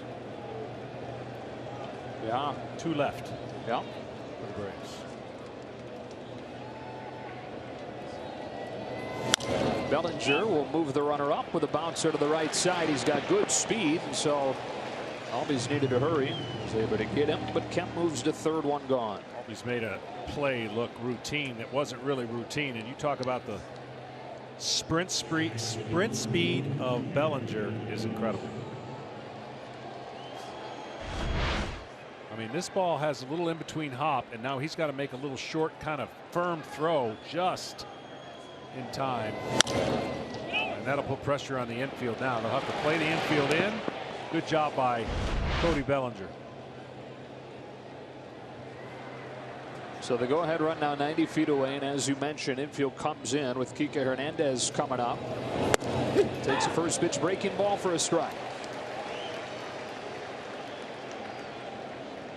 Hernandez 0 for 1 tonight. He walked in a 10-pitch plate appearance his first time.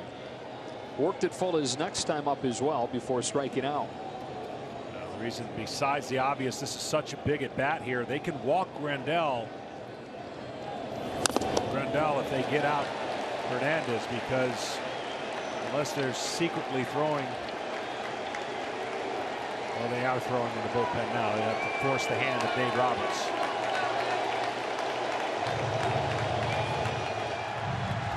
Alex Wood.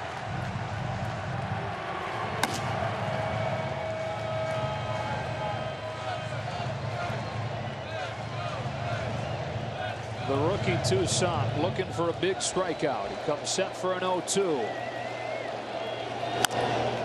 We'll do it again.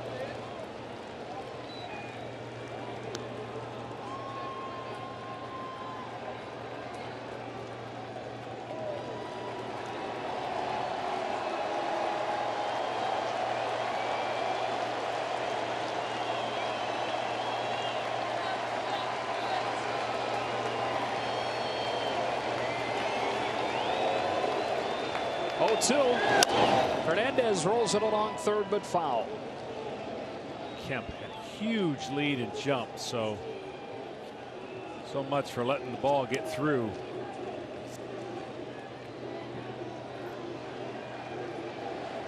Kenny? John, the reason you didn't see a team exhausted mound visits this year was because it hardly ever happened. Just 28 times all season did a team use all 6. Figured it would come into play more in the postseason, and boy, it's knocking on the door of being an issue late here. 5-5 in the 6th. Kemp at third with 1 out. 0-2. Chopper. Here comes Kemp. Culberson comes home. He's out at the plate, and the game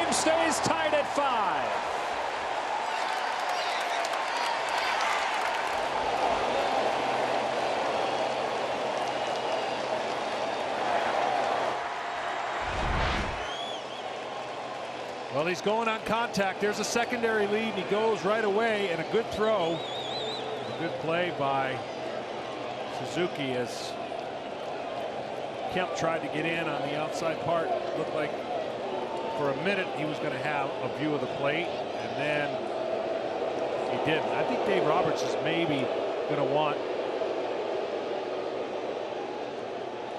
And never mind. I don't think he's going to play at the plate. Only the way the throw can take you to block the plate.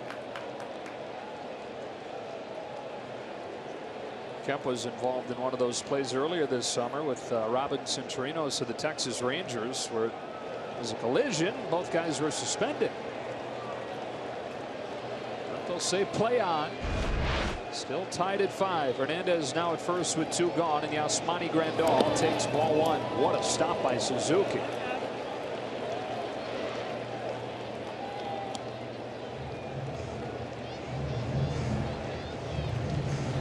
The added irony of that last play is that it was a former Dodger and Culberson throwing out the former Brave and Kemp, 2 guys that were traded for each other this offseason.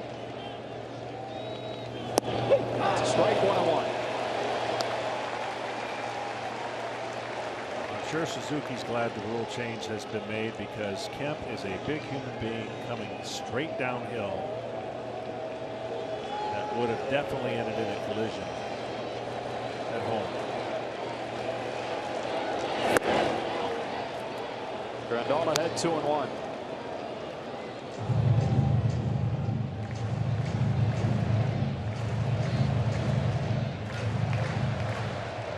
Bud National League catchers and home runs.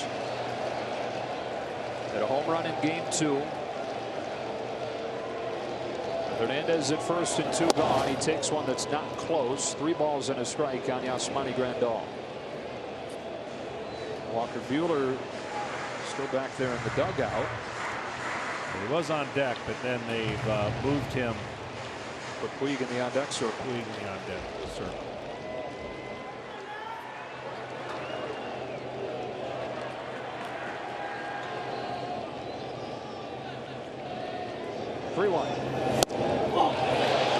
Just misses. Another walk issued by Braves pitching. First and second with 2 gone. And they've announced Puig. Well, this is a really good pitch, but it does miss outside. Good discipline. What the pitch that Grandal wanted anyways. And then the 5th meeting of the mound now for Suzuki. So just 1 left. But it doesn't count because of a pinch hitter. Yep, you're right. You're right. So it'll still be 2.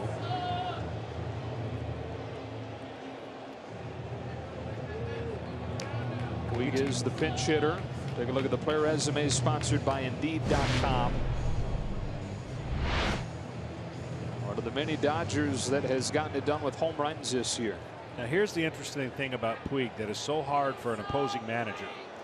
He's dominated right-handed pitchers compared to left-handers. Had a really strange year against left-handed pitchers. Vendors is warming up, but it's so hard to bring in a left-hander to face a right-hander. But the stats and the numbers say you probably should. So they stick with the righty-righty, and Puig takes strike 1. It's just a hard thing to get your head around, even though you know the numbers don't favor the matchup.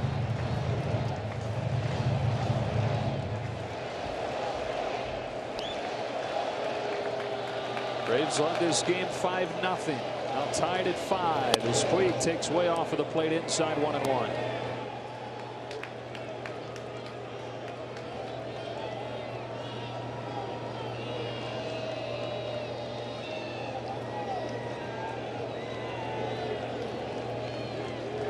John Peterson still available off Dave Roberts' bench. Puig again takes inside and is ahead 2-1. Bench, one of the strengths of this Dodger team. Dave Roberts flexing those muscles as this game goes on.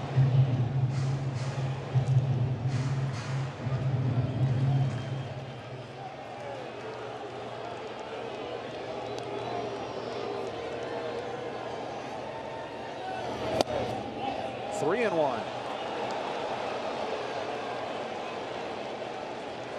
After Puig, it's Taylor.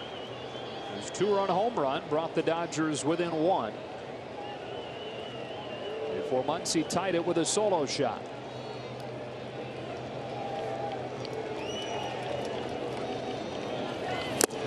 Full count. See, that's where Puig likes the ball, and you can actually do the same thing here. Make the pitch look like a strike over the middle of the plate, breaking down, and you get Puig to expand the zone.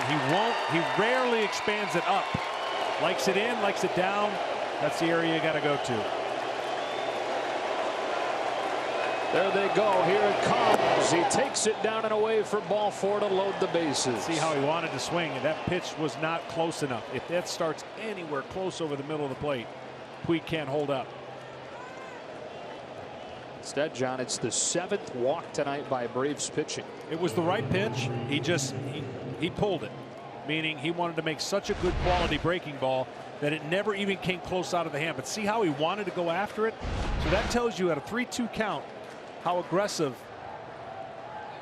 the hitter's going to be. That you don't have to throw a strike, you just have to make it look like a strike out of the hand. This is now officially the 5th visit, so the Braves down to 1 left in the 6th inning.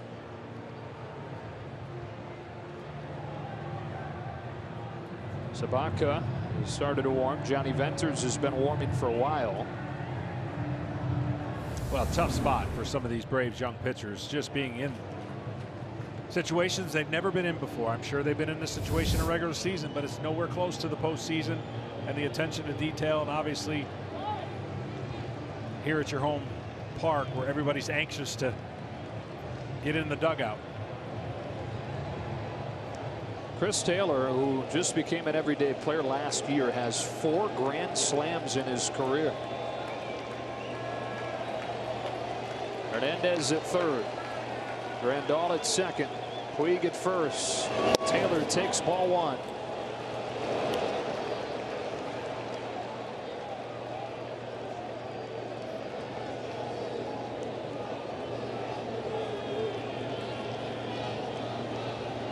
You can hardly watch.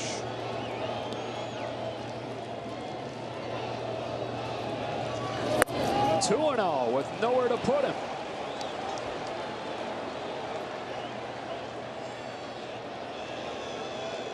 Well, it'll be awfully tough for this young man to throw a breaking ball 2-0 count. So you got to believe Taylor's sitting dead red, looking at one area of the ball, one area of the plate.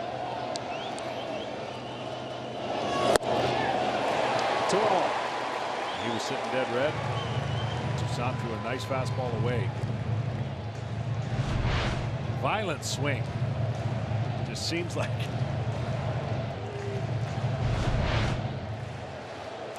Trying for that 5th career grand slam with that rip. A 2-1 pitch. Taylor cracks his bat on a roller to 3rd. Camargo throws and gets him.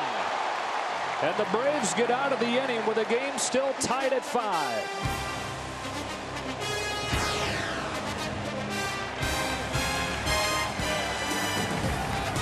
Tucson on FS1. The Dodgers and Braves are tied at 5 as Dave Roberts goes to his bullpen and Alex Wood comes on to face Freddie Freeman. That ball is gone and the Braves are back in front.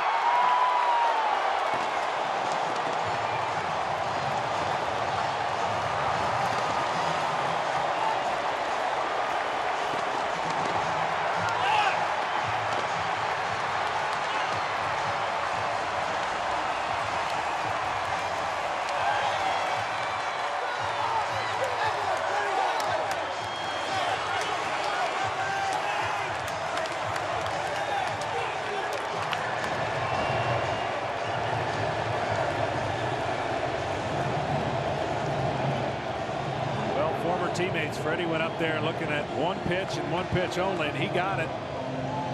And Puig didn't even move. This ball was hit so far.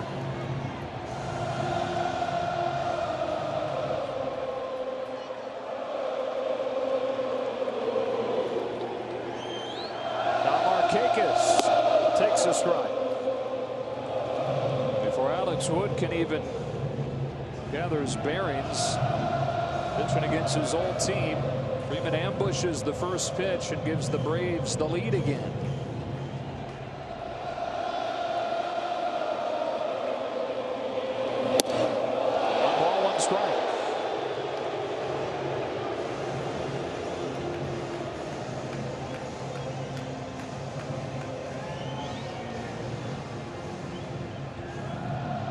Ryan Madsen, veteran reliever, starting to warm.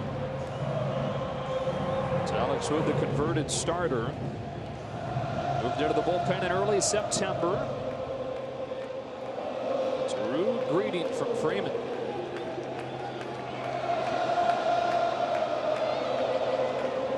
Here comes his 1-1.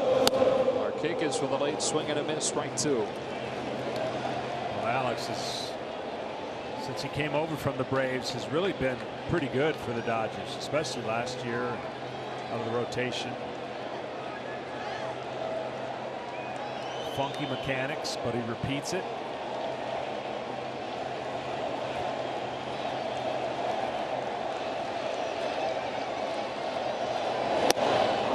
Two and two.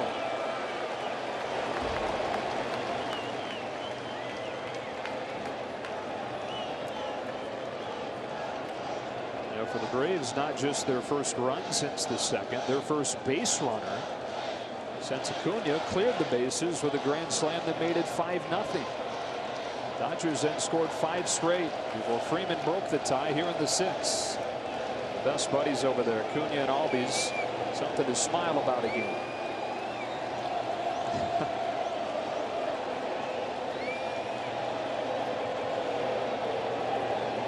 The 2-2. Ground ball to short. Well positioned Machado gets Markakis, and we go back to that home run from Freeman. Much needed homer from Freddie. We talked about the homer drought over the last 45, but he got it and he didn't miss it.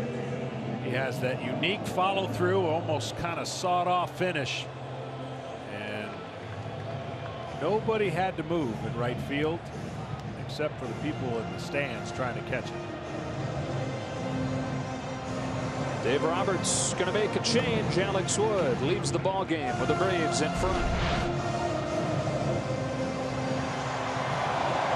Baseball, the only place to get it all. Live radio feeds, video highlights, pitch tracking, and plenty more. Download MLB at bat today. This is how they do the tomahawk chop in 2018. The cell phones. Ryan Madsen on to pitch with the Braves in front again. Freddie Freeman's first pitch home run against Alex Wood. Now Johan Camargo taking ball 1. That's another long arm, big guy delivery that has a good fastball down in the zone with a good changeup, slider, ball cut, and a curveball.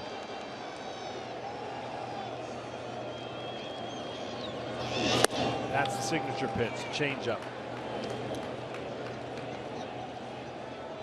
Dodgers got him from Washington at the end of August. 46 postseason games on his resume. 3 World Series trips. Won a couple. Philadelphia in 2008. The Royals in 15. Camargo fouls it off 1-2.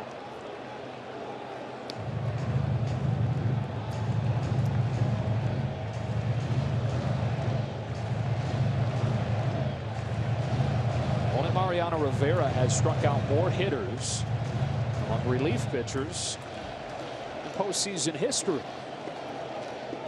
It's a trivia question I don't think I would have gotten. Wow, that's a great nugget.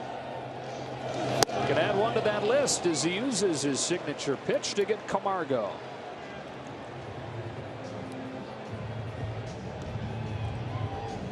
Well, and again, there's many themes in this series. A lot of them have played out, but especially from the pitching staff for the Braves, not a lot of experience in postseason innings, and you've seen at times where that has come into play, some nervousness and some lack of control. But throughout the year they had some of these control issues, so it's not just all about inexperience, but they're getting valuable time under the gun. Kurt Suzuki with 2 gone, lashes one to right. That's a base hit to keep this 6th inning going.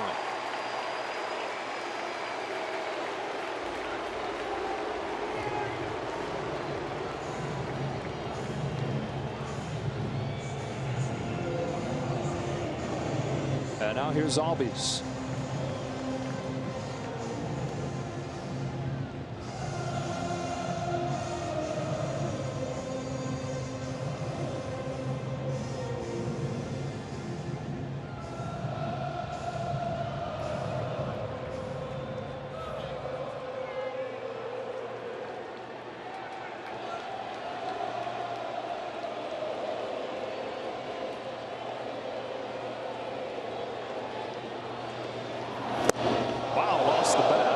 strike one. I'm just telling you. I heard him talk about what he's trying to do from the left side. He really, literally is trying to throw that big bat, that barrel at the ball. He did. He threw it. He threw it. Just unfortunately didn't make contact.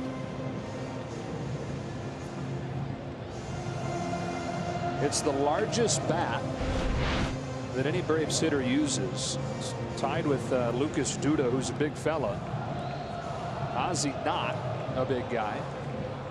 Depending on what roster, what database you look at, 5'7"-ish, 165 pounds or so. On an 0-1, he flies one to center field for Cody Bellinger. But on the first pitch of the 6th inning, Freddie Freeman jumps on Alex Wood's offering and breaks the tie here in Game 3. The Astros and the Indians playing at 1:30. Will there be a Game 4 in this series? If there is, we'll have it at 4 Eastern on FS1. And the Red Sox and Yankees head to the Bronx tied at a game apiece. Justin Turner leads off this 7th and takes strike one at 98 miles per hour. Sabaka now on to pitch for the Braves. The bullpen carousel continues. Rookie pitched an inning in Game 1. Gave up one unearned run. He's back home with an 0-1. 1 ball, 1 strike on Turner. Well, the young, promising arm, electric fastball. Command. Can get away from him. Got to trust that breaking ball. That is a weapon and hard to pick up after a fastball.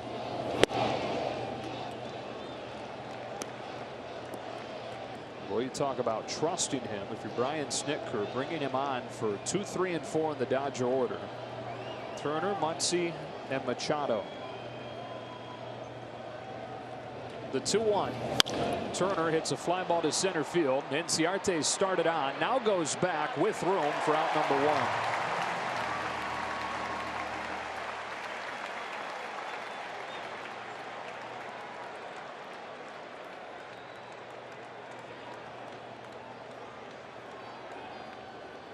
And out's Muncy, the guy that tied it earlier. The key to this series, I thought, for either team was this. The team who had to go to their bullpen the most was not going to be in a better spot to be successful. And so far, the Dodgers obviously using their starters, and rightfully so. They didn't give up any runs until tonight. The Braves being pressed.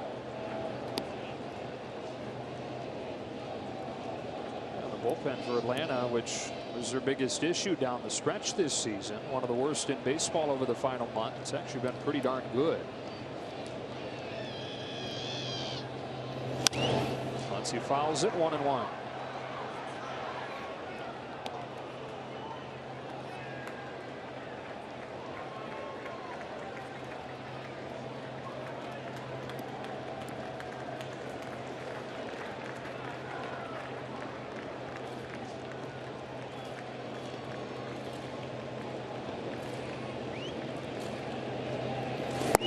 Muncy ahead, 2 balls, 1 strike. Here's that home run to tie the game in the 5th. He knew it.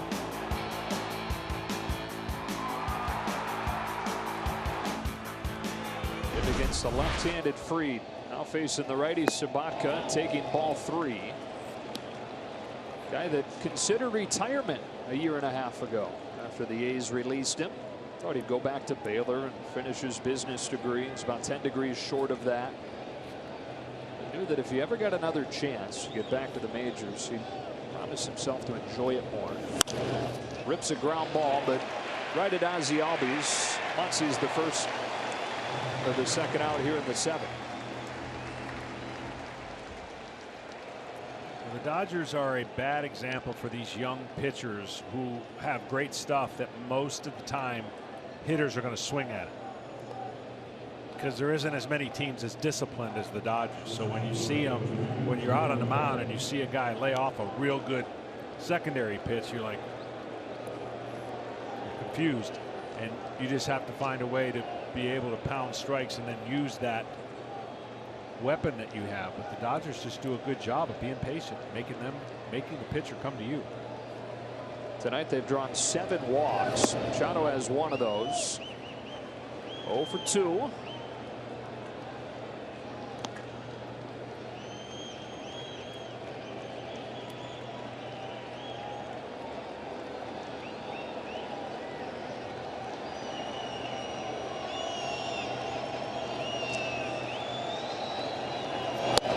Backed up on him for ball 2. So here's a perfect example of what the Dodgers do to you. 2-0 pitch. They're going to make you throw the ball in the area they're looking, and if they see it, they're going to unleash. If you can hit with your secondary pitches behind the count, you'll have success. The 2-0. Machado had one, popped it up.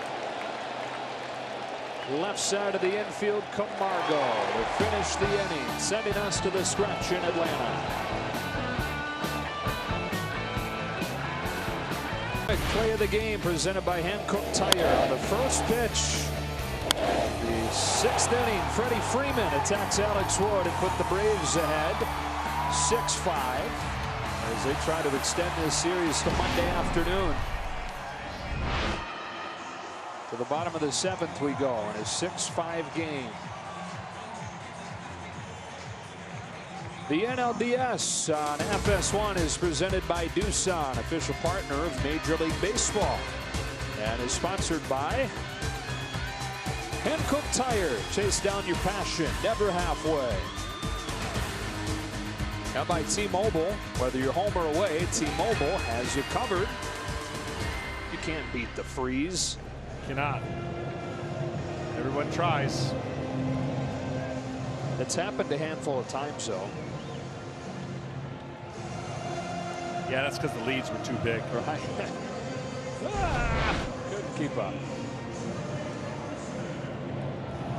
Latest man out of the bullpen for Dave Roberts, Pedro Baez, who had been used in high leverage situations earlier in his career, kind of faded to the back of the line as far as that goes, but had a huge final couple months of the season and is again somebody Dave Roberts trusts. Really good stuff. Only knock is it takes a long time to get it done. He'll take his time between pitches, that's for sure. 8-9-1 for the Braves. Charlie Culberson taking ball 1.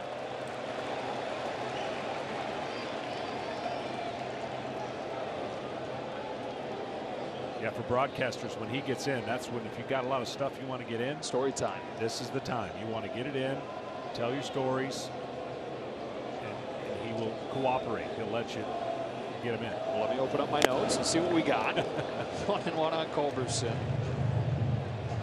Baez's last 19 games, a 0.47 earned run average.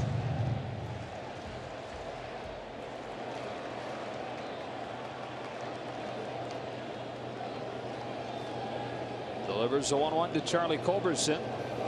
He gets a swing and a miss with a fastball at 96.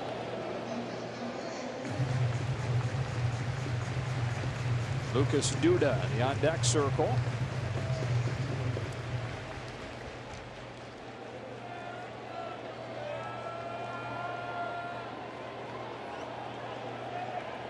Scott Alexander starting to walk for Dave Roberts.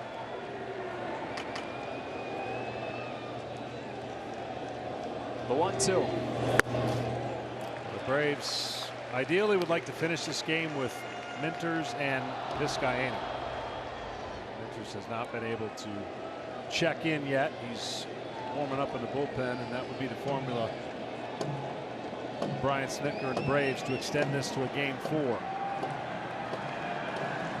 Here's Minter. On a 2-2, Culberson can't lay off a 97-mile-per-hour fastball up, and he's the first out of the 7th.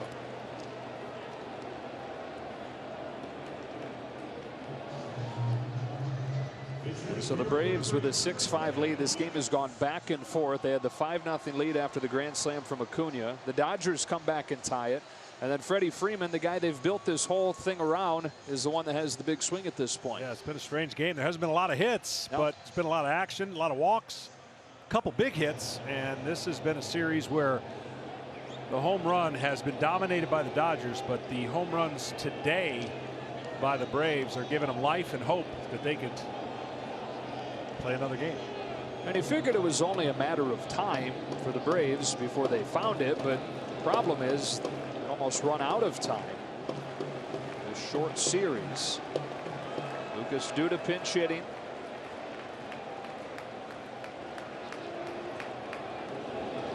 You know, the last time a team got shut out in the first 2 games of the postseason, 1921.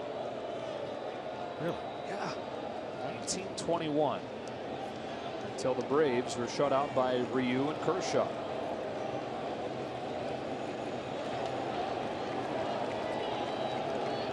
Duda behind 0-2. 1921 New York Giants was in the World Series against the Yankees. Yeah, you remember that? I do. Yeah. Actually, now that you jog my memory. Came back and won the series, a best of 9. They won it 5-3.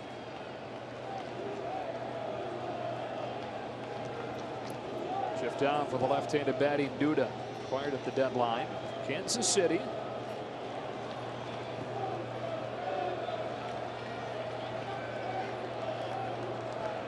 And on an 0-2 from Pedro Baez. He lays off ball 1.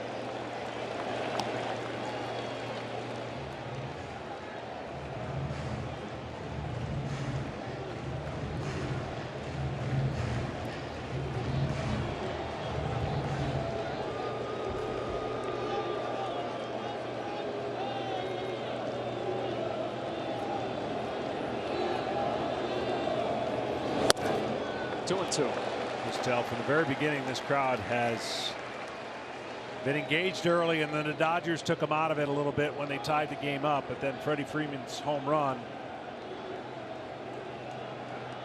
has put them back up, and 6 more outs is what this crowd is hoping for.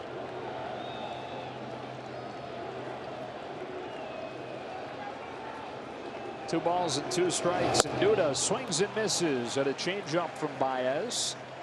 He's got a couple of strikeouts to open his night.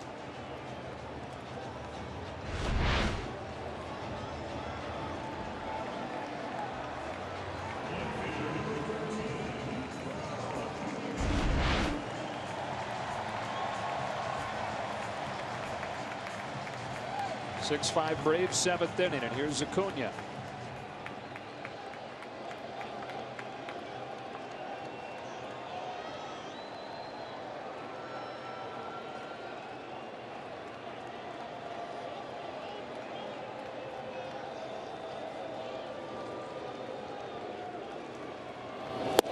Strike 1.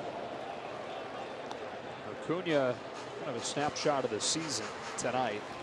Ignited these Braves early when he was caught up in late April, and ignited them tonight with a grand slam, make it 5-0 in the second.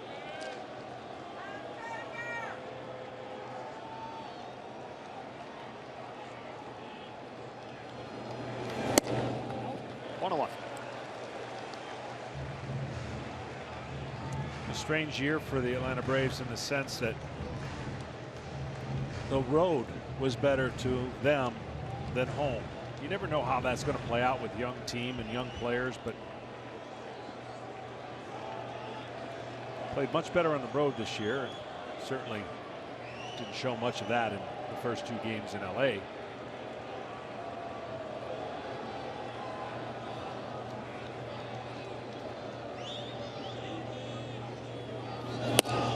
Dodgers actually a better road team than home team this year as well. Well, they would know it by this series.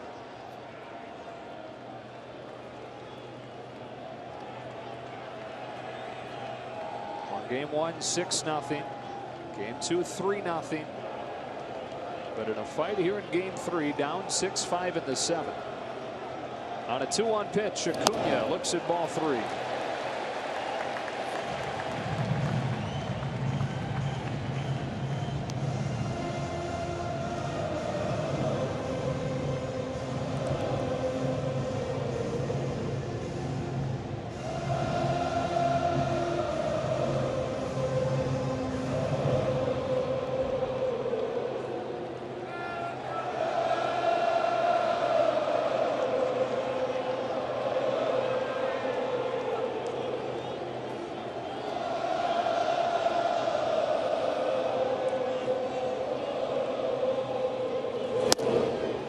Chase would have been ball 4. The count is full. That was almost making his mind up right there. That was a ball away and 3-1. He was expecting fastball, but wasn't disciplined enough to stay away from that one.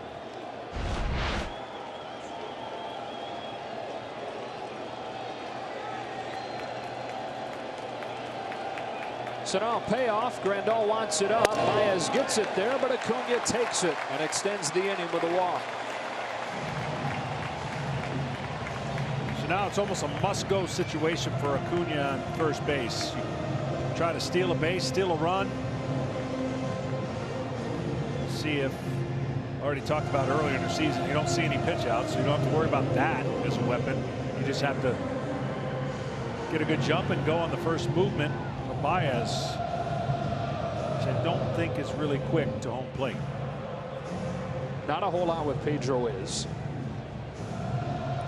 As Enciarte comes up.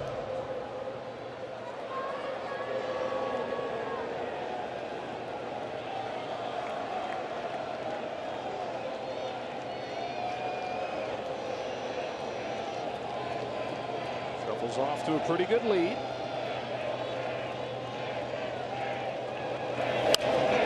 One.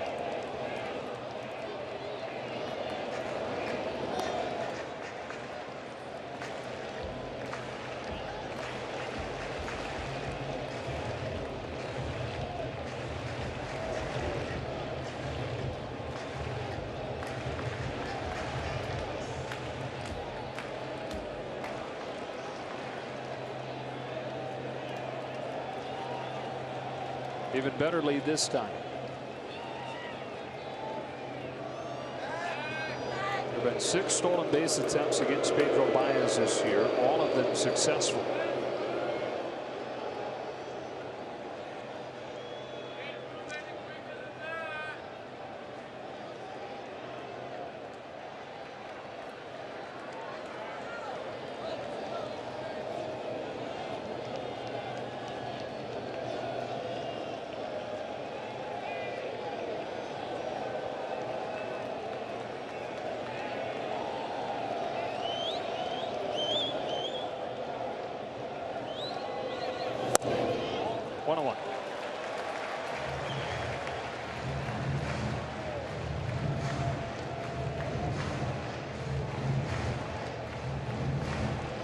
I was going to give you a Snickers.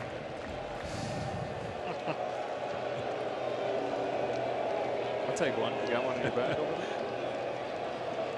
I'm sure the boys, Joe Simpson and Chip Carey, got them stashed somewhere in their fine booth that we're using. Still not running on a 1-1 pitch that's low. Ball 2 on Enciarte. Ender Enciarte. He's had a huge second half for Atlanta. While a lot of guys went in the other direction since the All-Star break, he kind of got back to his form from his All-Star season of last year. And he's always been a better second half player. But in this case, it corresponded, number 1, with him dropping out of the leadoff spot, with Acuna going there.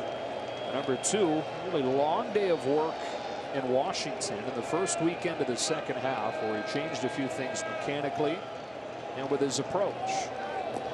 Reset mentally. Took everything that he learned into the next day with the Braves facing Max Scherzer, and Enciarte got 3 hits that day. 2 of them against Max. Had another 3-for-4 day the next day. And that set the tone for what has been a big final couple months for him. The runner at first and 2 out. He waits on this 2-1.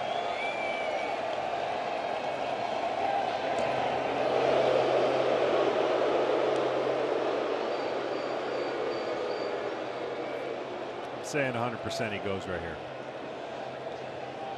Gotta go. 2-1 count. 2 straight throwovers.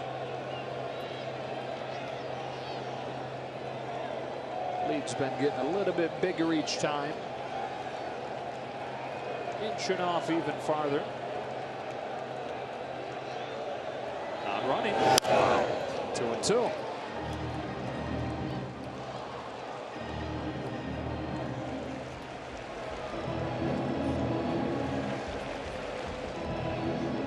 Acuna in game 1 missed a sign. was thrown out at second base very easily. Part of what has defined these Braves, how aggressive they've been, both swinging early in counts and aggressive on the bases much of the year.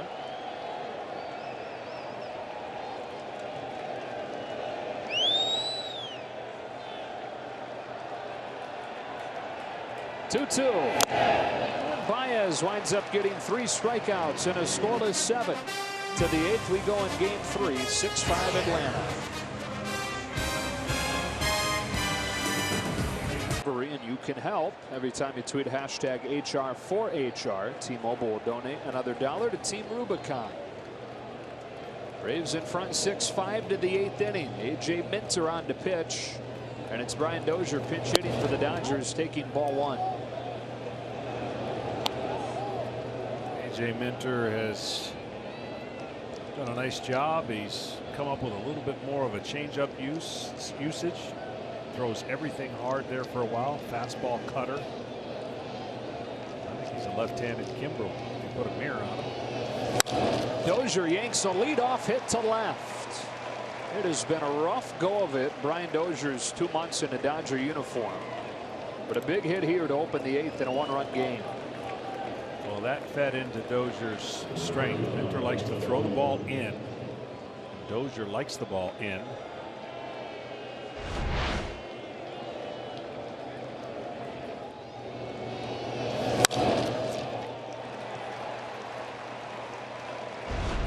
Came over to the Dodgers at the deadline and hit below 200 in his 2 months with the team.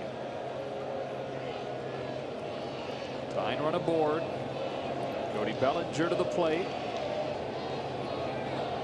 Here's Minter's pitch. In the corner for strike 1. Well, that just goes to show you the depth Dave Roberts is working with. You got a guy who has gotten MVP votes each of the last 3 seasons. Pretty much is the last man on your bench right now. And Dozier. There's the 98. Kimbrel throws 98.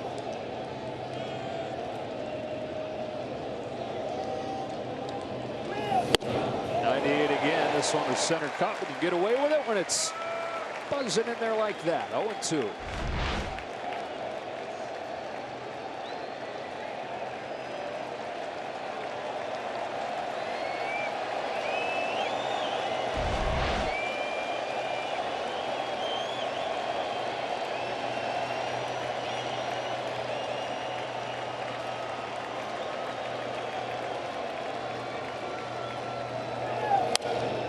Stays alive.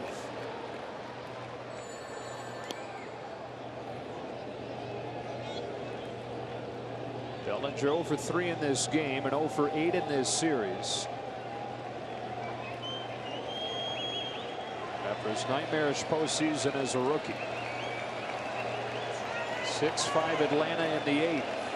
Dozier at first, nobody out, and an 0-2 pitch from Minter.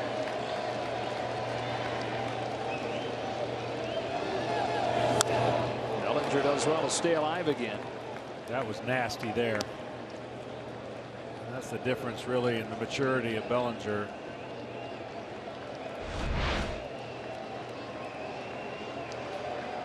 Just spoiled it. This one's got to bounce. He's going to throw another one of them. He's got to start over the middle and bounce. You can't lay out that.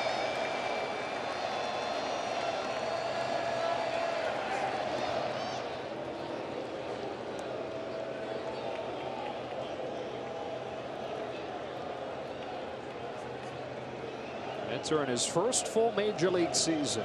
He spent much of the summer as the closer with Arodys Vizcaíno out with the injury. Most trusted left-hander out of that bullpen. A big spot here in the 8th of game 3. His 0-2 gets Bellinger swinging for the first down. Yeah, much better. See, that's the thing where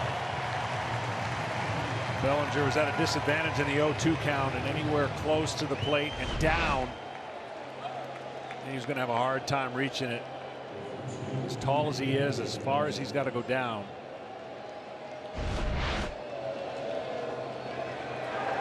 Same thing here as Dozier. You got to be careful with Hernandez if you're Minter because of what and where he likes that baseball.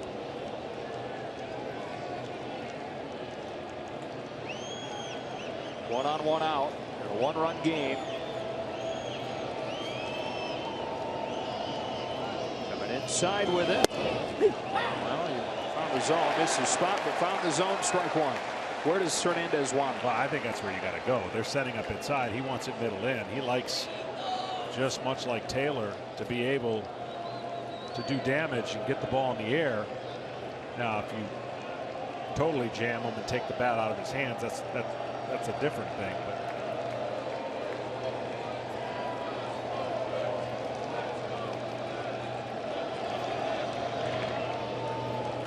all of his homers are in a small little box in the strike zone. Away, nothing. Middle to middle in. That's where if there's quadrants, if there's 9 quadrants, it's in 4 quadrants of the strike zone. That's where all of his homers are against left-handers. Setting the glove inside again. Oh, look out. I'm not so sure of the obsession of thinking Dozier's going somewhere.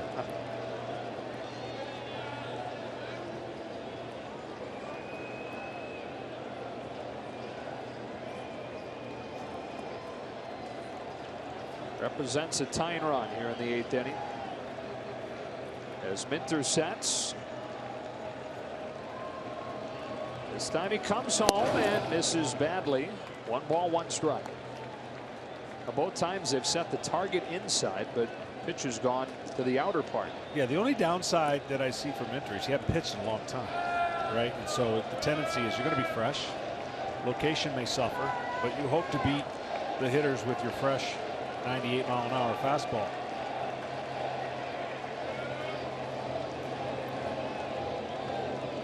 On a 1-1, Hernandez hits a bouncing ball foul for strike 2.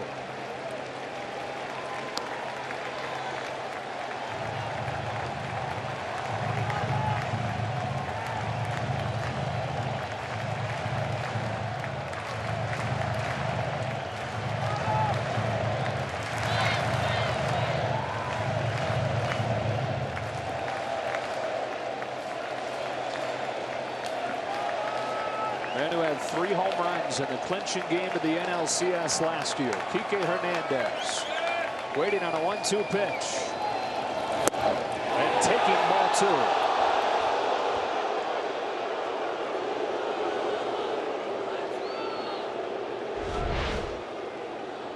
2. Good pitch inside, off the plate. There's nothing he's going to be able to do with that off the plate. If he catches part of that middle third, then that's a different story.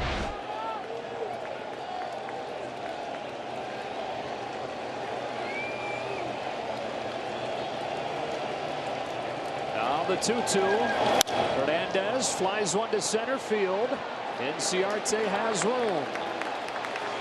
2 out. Dozier tagging and retreating with Inciarte's throw flying into the infield.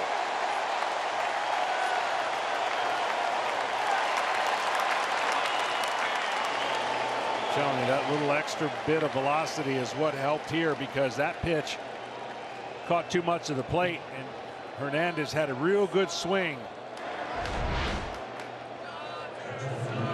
I mean, that center cut.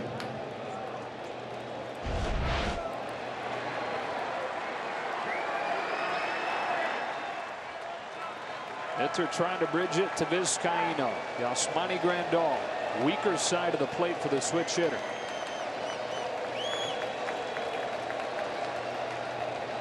First one, ball 1. And he can't find it.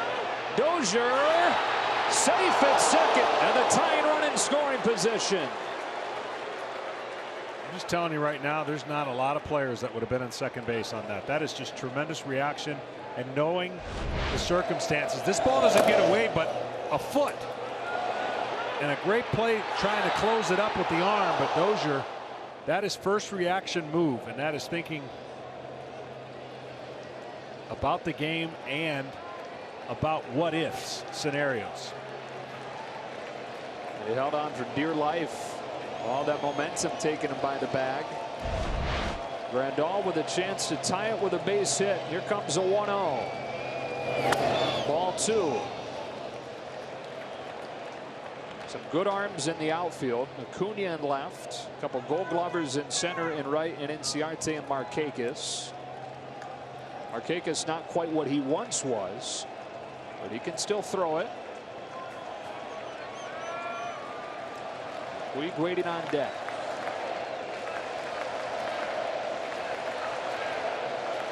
Here's a 1-0. Beg your pardon, that was the 2-0, and now 3 balls and no strikes on Grandal. So based on the count, and based on just Puig's lack of success against left-handers, you cannot give in this situation. It's a 4-pitch walk. And so the Dodgers now have the tying run at second, the go-ahead run at first, and Yasiel Puig coming up.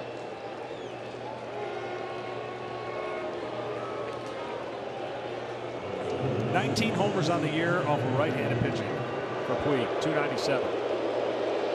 Only 4 home runs off of left-handers and a .209 batting average. That doesn't seem to be, it's usually the other way around, you would think. But for whatever reason, he has struggled against left-handed pitching on the year. So hard to believe that we've seen opponents finding a hard time trusting it. But here they will go lefty-righty with Minter, and Puig takes strike 1.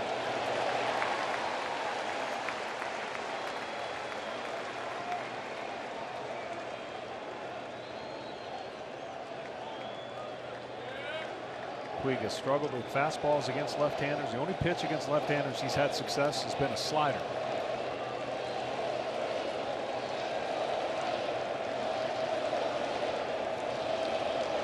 Oh, 1 pitch.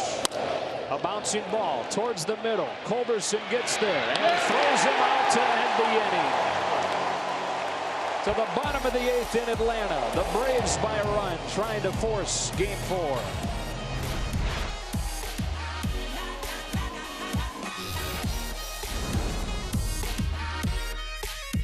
Game in the 8th. First pitch that Freeman saw in the 6th, crushed for a home run. It's the difference in this game right now. Alexander stays away from him with his first pitch. It's 1-0. Dozier stays in. He's at second. The pitcher spot now 7th in the order, with Kike Hernandez leaving the game.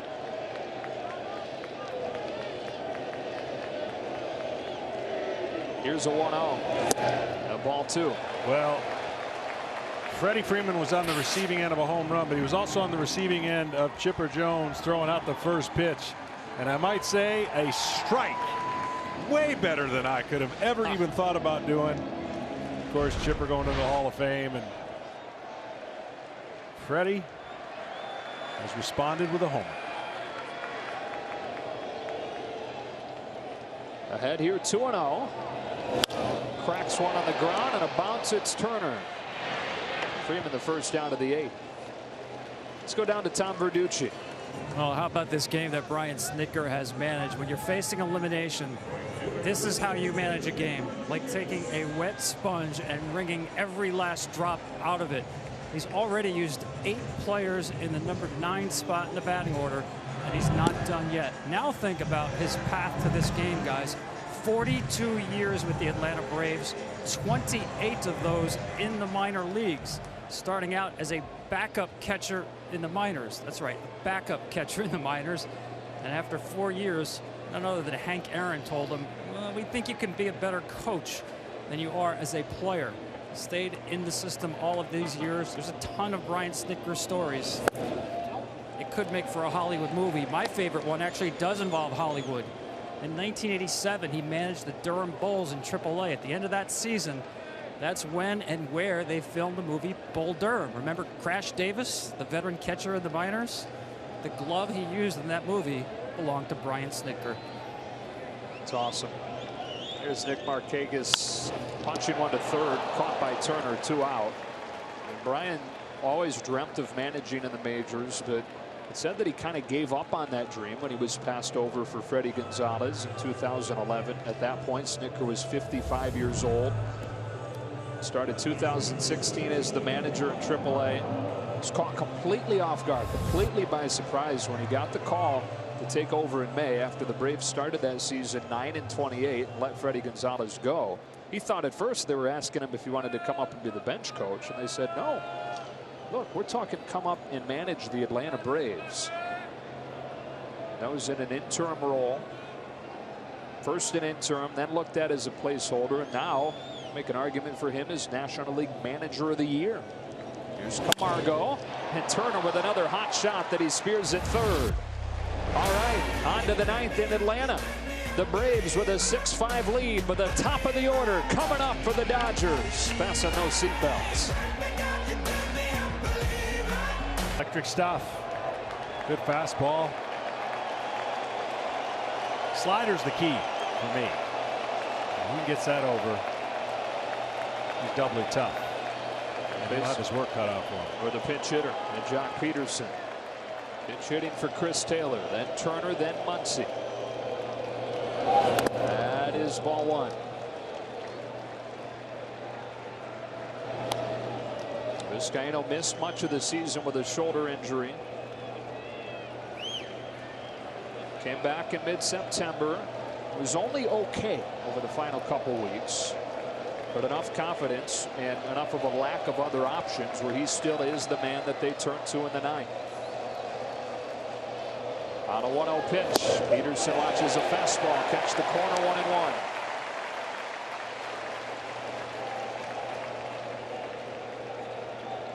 A night where the starter Sean Newcomb went just 2 2/3. Brian Snitker trying to piece it together with 7 pitchers to extend Atlanta's season one more day.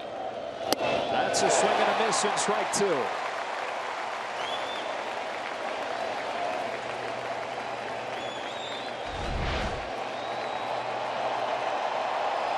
Velocity and movement.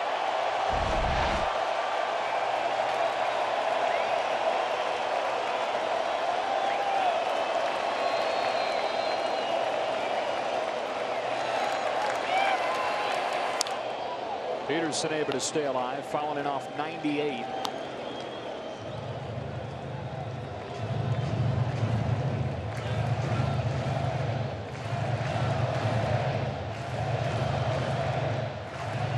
Looking for his first career hit against Vizcaino.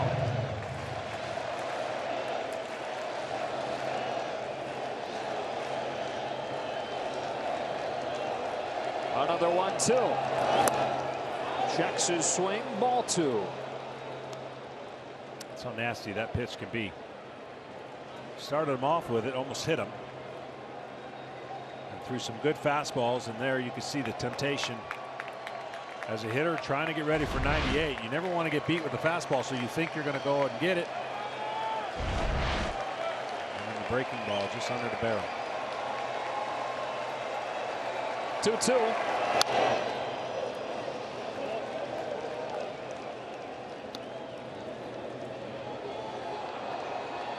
Now, whether or not he can get it there, the pitch that Peterson would have no real shot at hitting will be that back foot slider. The one that starts in, looks like a fastball, but then darts back to his back foot.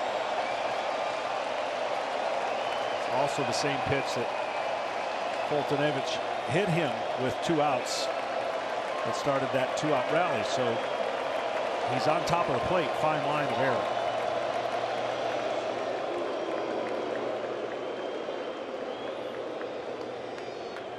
But you can't cover both away and down and in. You just can't.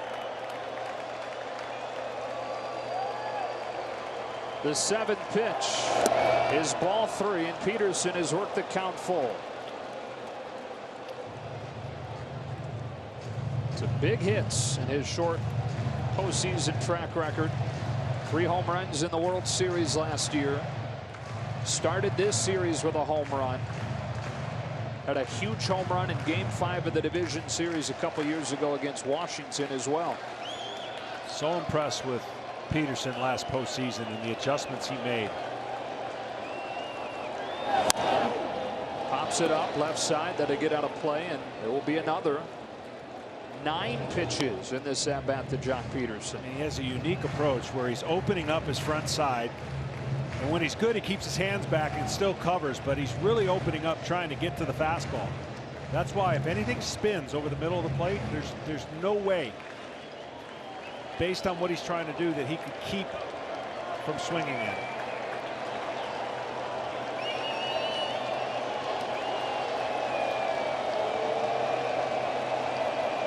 Another payoff and another foul. What a battle going on between Vizcaíno and Peterson in a one-run game in the ninth.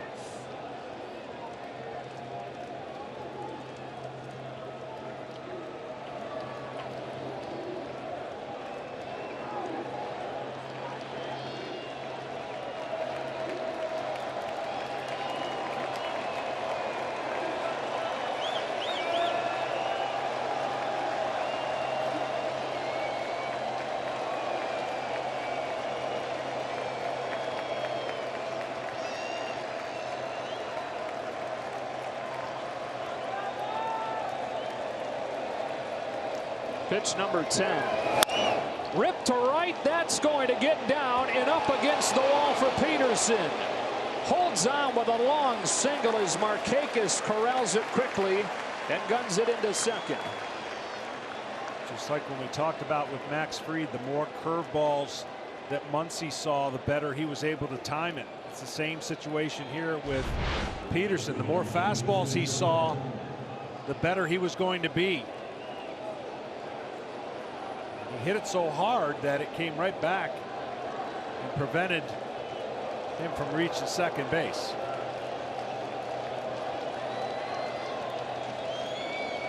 So it's a leadoff single for Jock Peterson.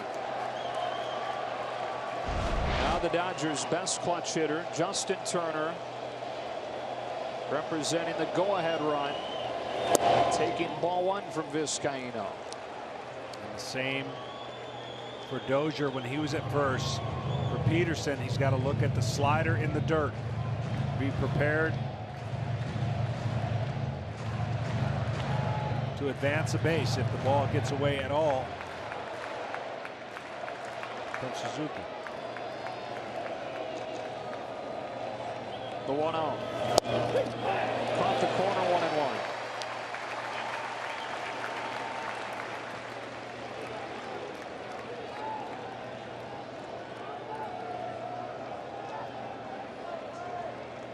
Justin Turner, throughout his career, taking the approach that the pressure's on the pitcher. It's not on my own at bat, he thinks to himself.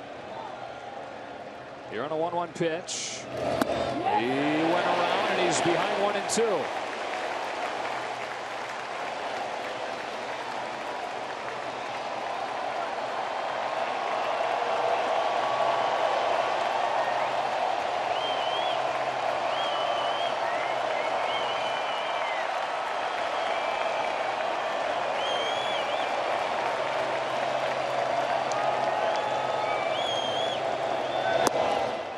Trying to get him to chase again, wouldn't this time, and it's 2-2. The hardest part. You don't have to make it any better. You just saw one of the better hitters get fooled on a pitch away, and the tendency is you're going to throw it again and make it nastier, and you really don't have to.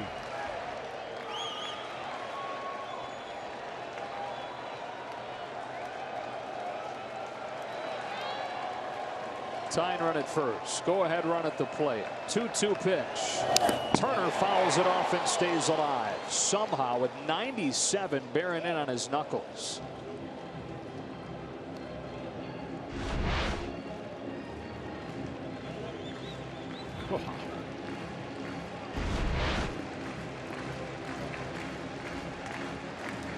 Vizcaíno trying to put away the best true strike hitter in the National League this year.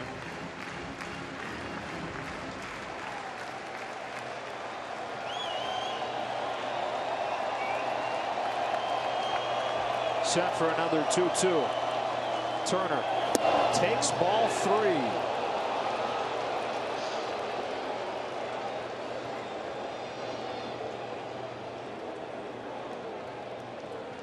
They just make you work, man. This lineup makes you work and earn. You throw quality pitches, you're going to get them out. But if you don't, They're going to make you pay.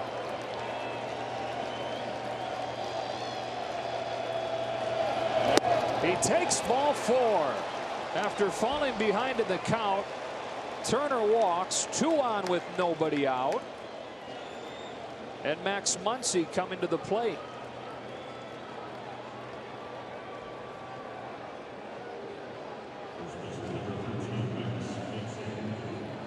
Back in the 5th inning, Muncy homered to tie this game at 5.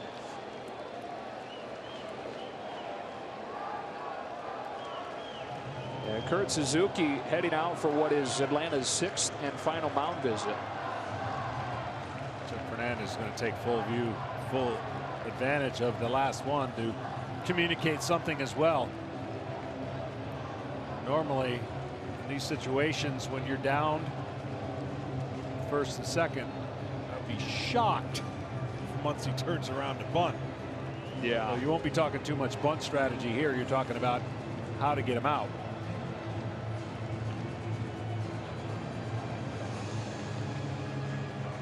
Well, the first postseason game in Atlanta since 2013. A lot of the folks having a hard time watching.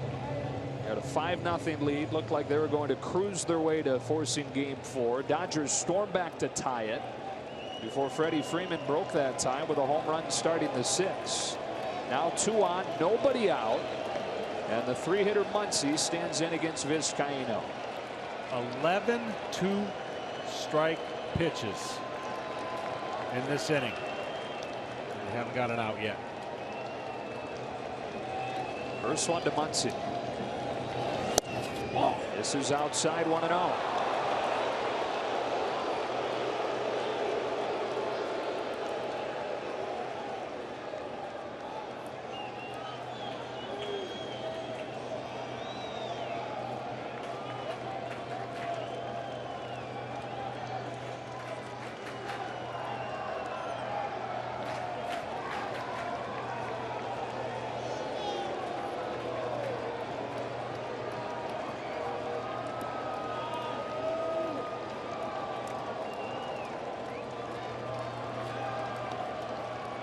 Peterson single, Turner walked, and now Max Muncy looks at ball 2.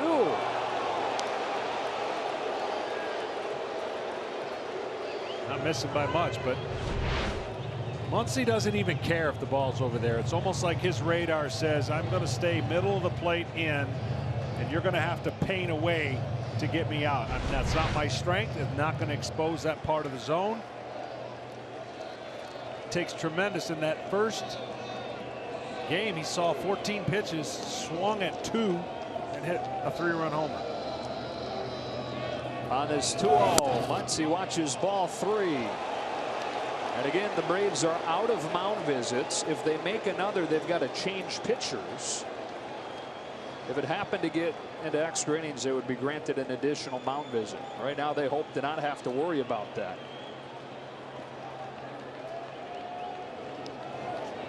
Just now some stirring in that bullpen as Vizcaino delivers 3-0 and Muncy takes strike 1 over the inside corner.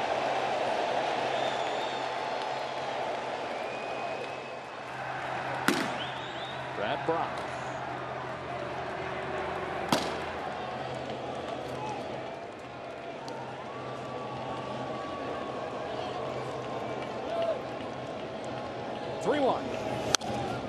Full count.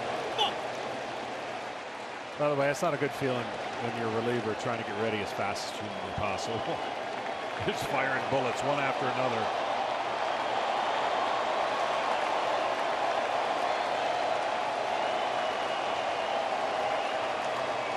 Well, he hasn't shown the ability to throw a 3-2 slider, but wow, does it beg for it.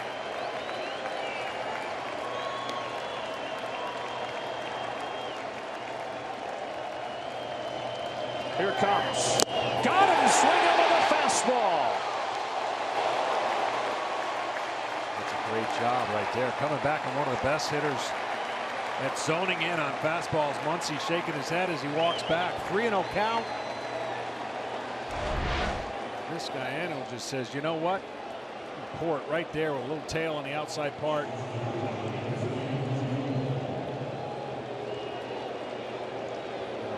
Machado. So dangerous anyways. Dangerous on the first pitch.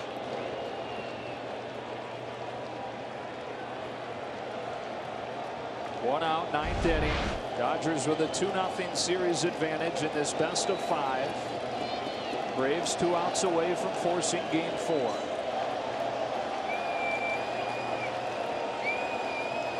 First one. Swung away and missed. Strike 1.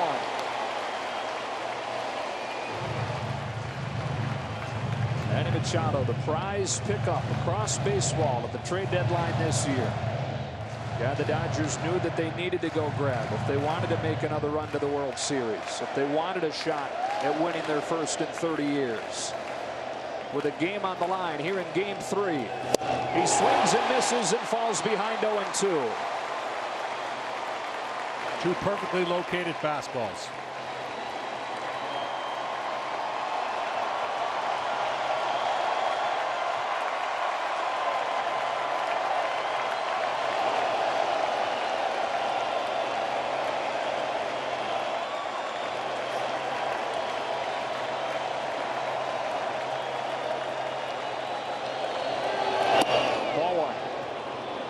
Like you said again, tried to make it a little bit better. Natural inclination is to just throw it harder. Certainly get it out there as much as you can, the outside part of the plate.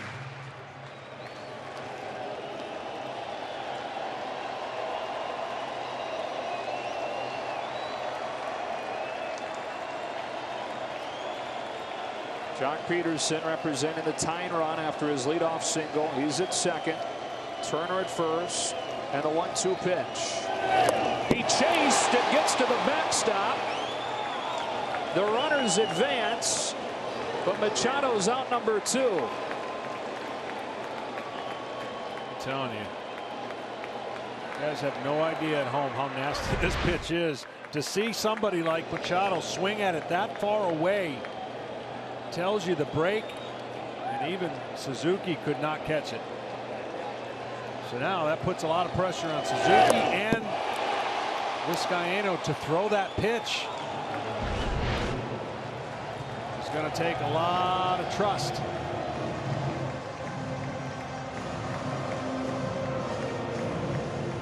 And from one deadline pickup to another, from Machado to Dozier, who had a pinch hit single his first time.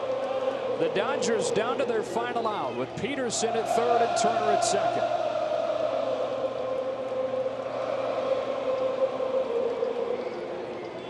Vizcaino, by the way, 4 wild pitches this season.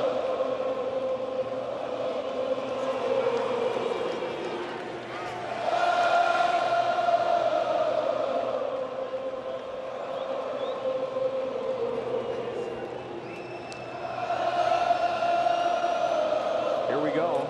Instead, he steps off.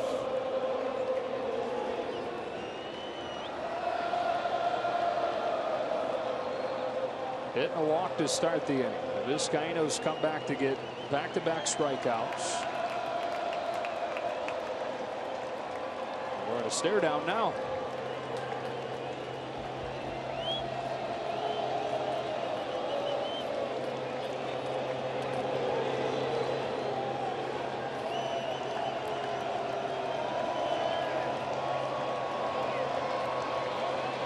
Now ready to go. Strike 1.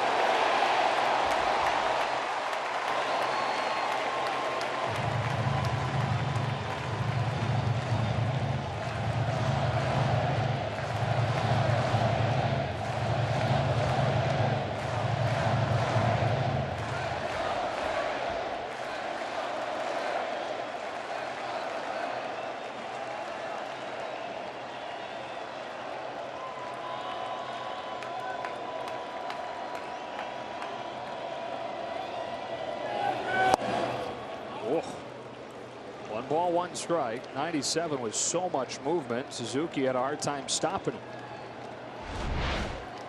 He's got electric stuff, and so far he's actually done an incredible job. When you think about first and second, nobody out, 3-0 count on Max Muncy. Probability of successful inning didn't look really good at all, and he's 1 out away from getting to play again tomorrow. He's ready for a 1-1 and gets strike 2. This is where it gets tough with the adrenaline, the rush. Crowd goes crazy. 2 strikes, 1 strike away. You just got to make your pitch.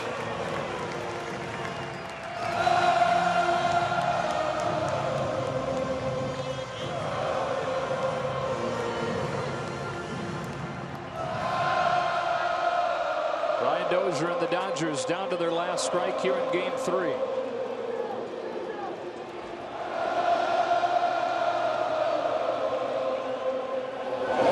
He strikes him out, and there will be a Game 4 tomorrow as Vizcaino escapes the ninth.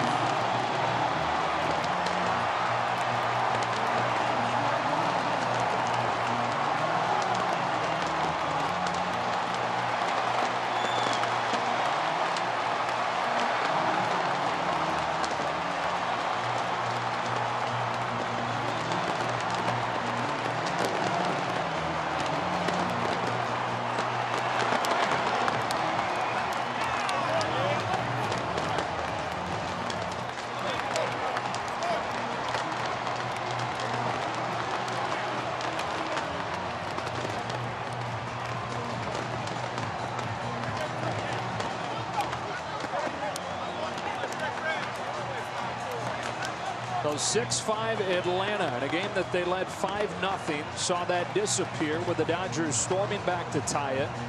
Freddie Freeman's leadoff home run in the 6th winds up being the difference. And John, how about Arodys Vizcaino after the first 2 reach, striking out 3 in a row? Tremendous job there, having the confidence to throw that slider, and a good job by Suzuki. Obviously, this game wasn't the perfect game for the Braves, but they gained a lot of experience and certainly get to play again.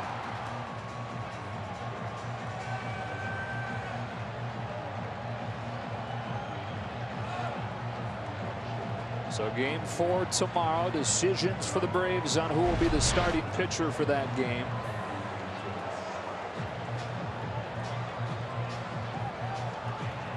It'll be Julio Teheran. Will they bring back Mike Foltynewicz? Started Game 1.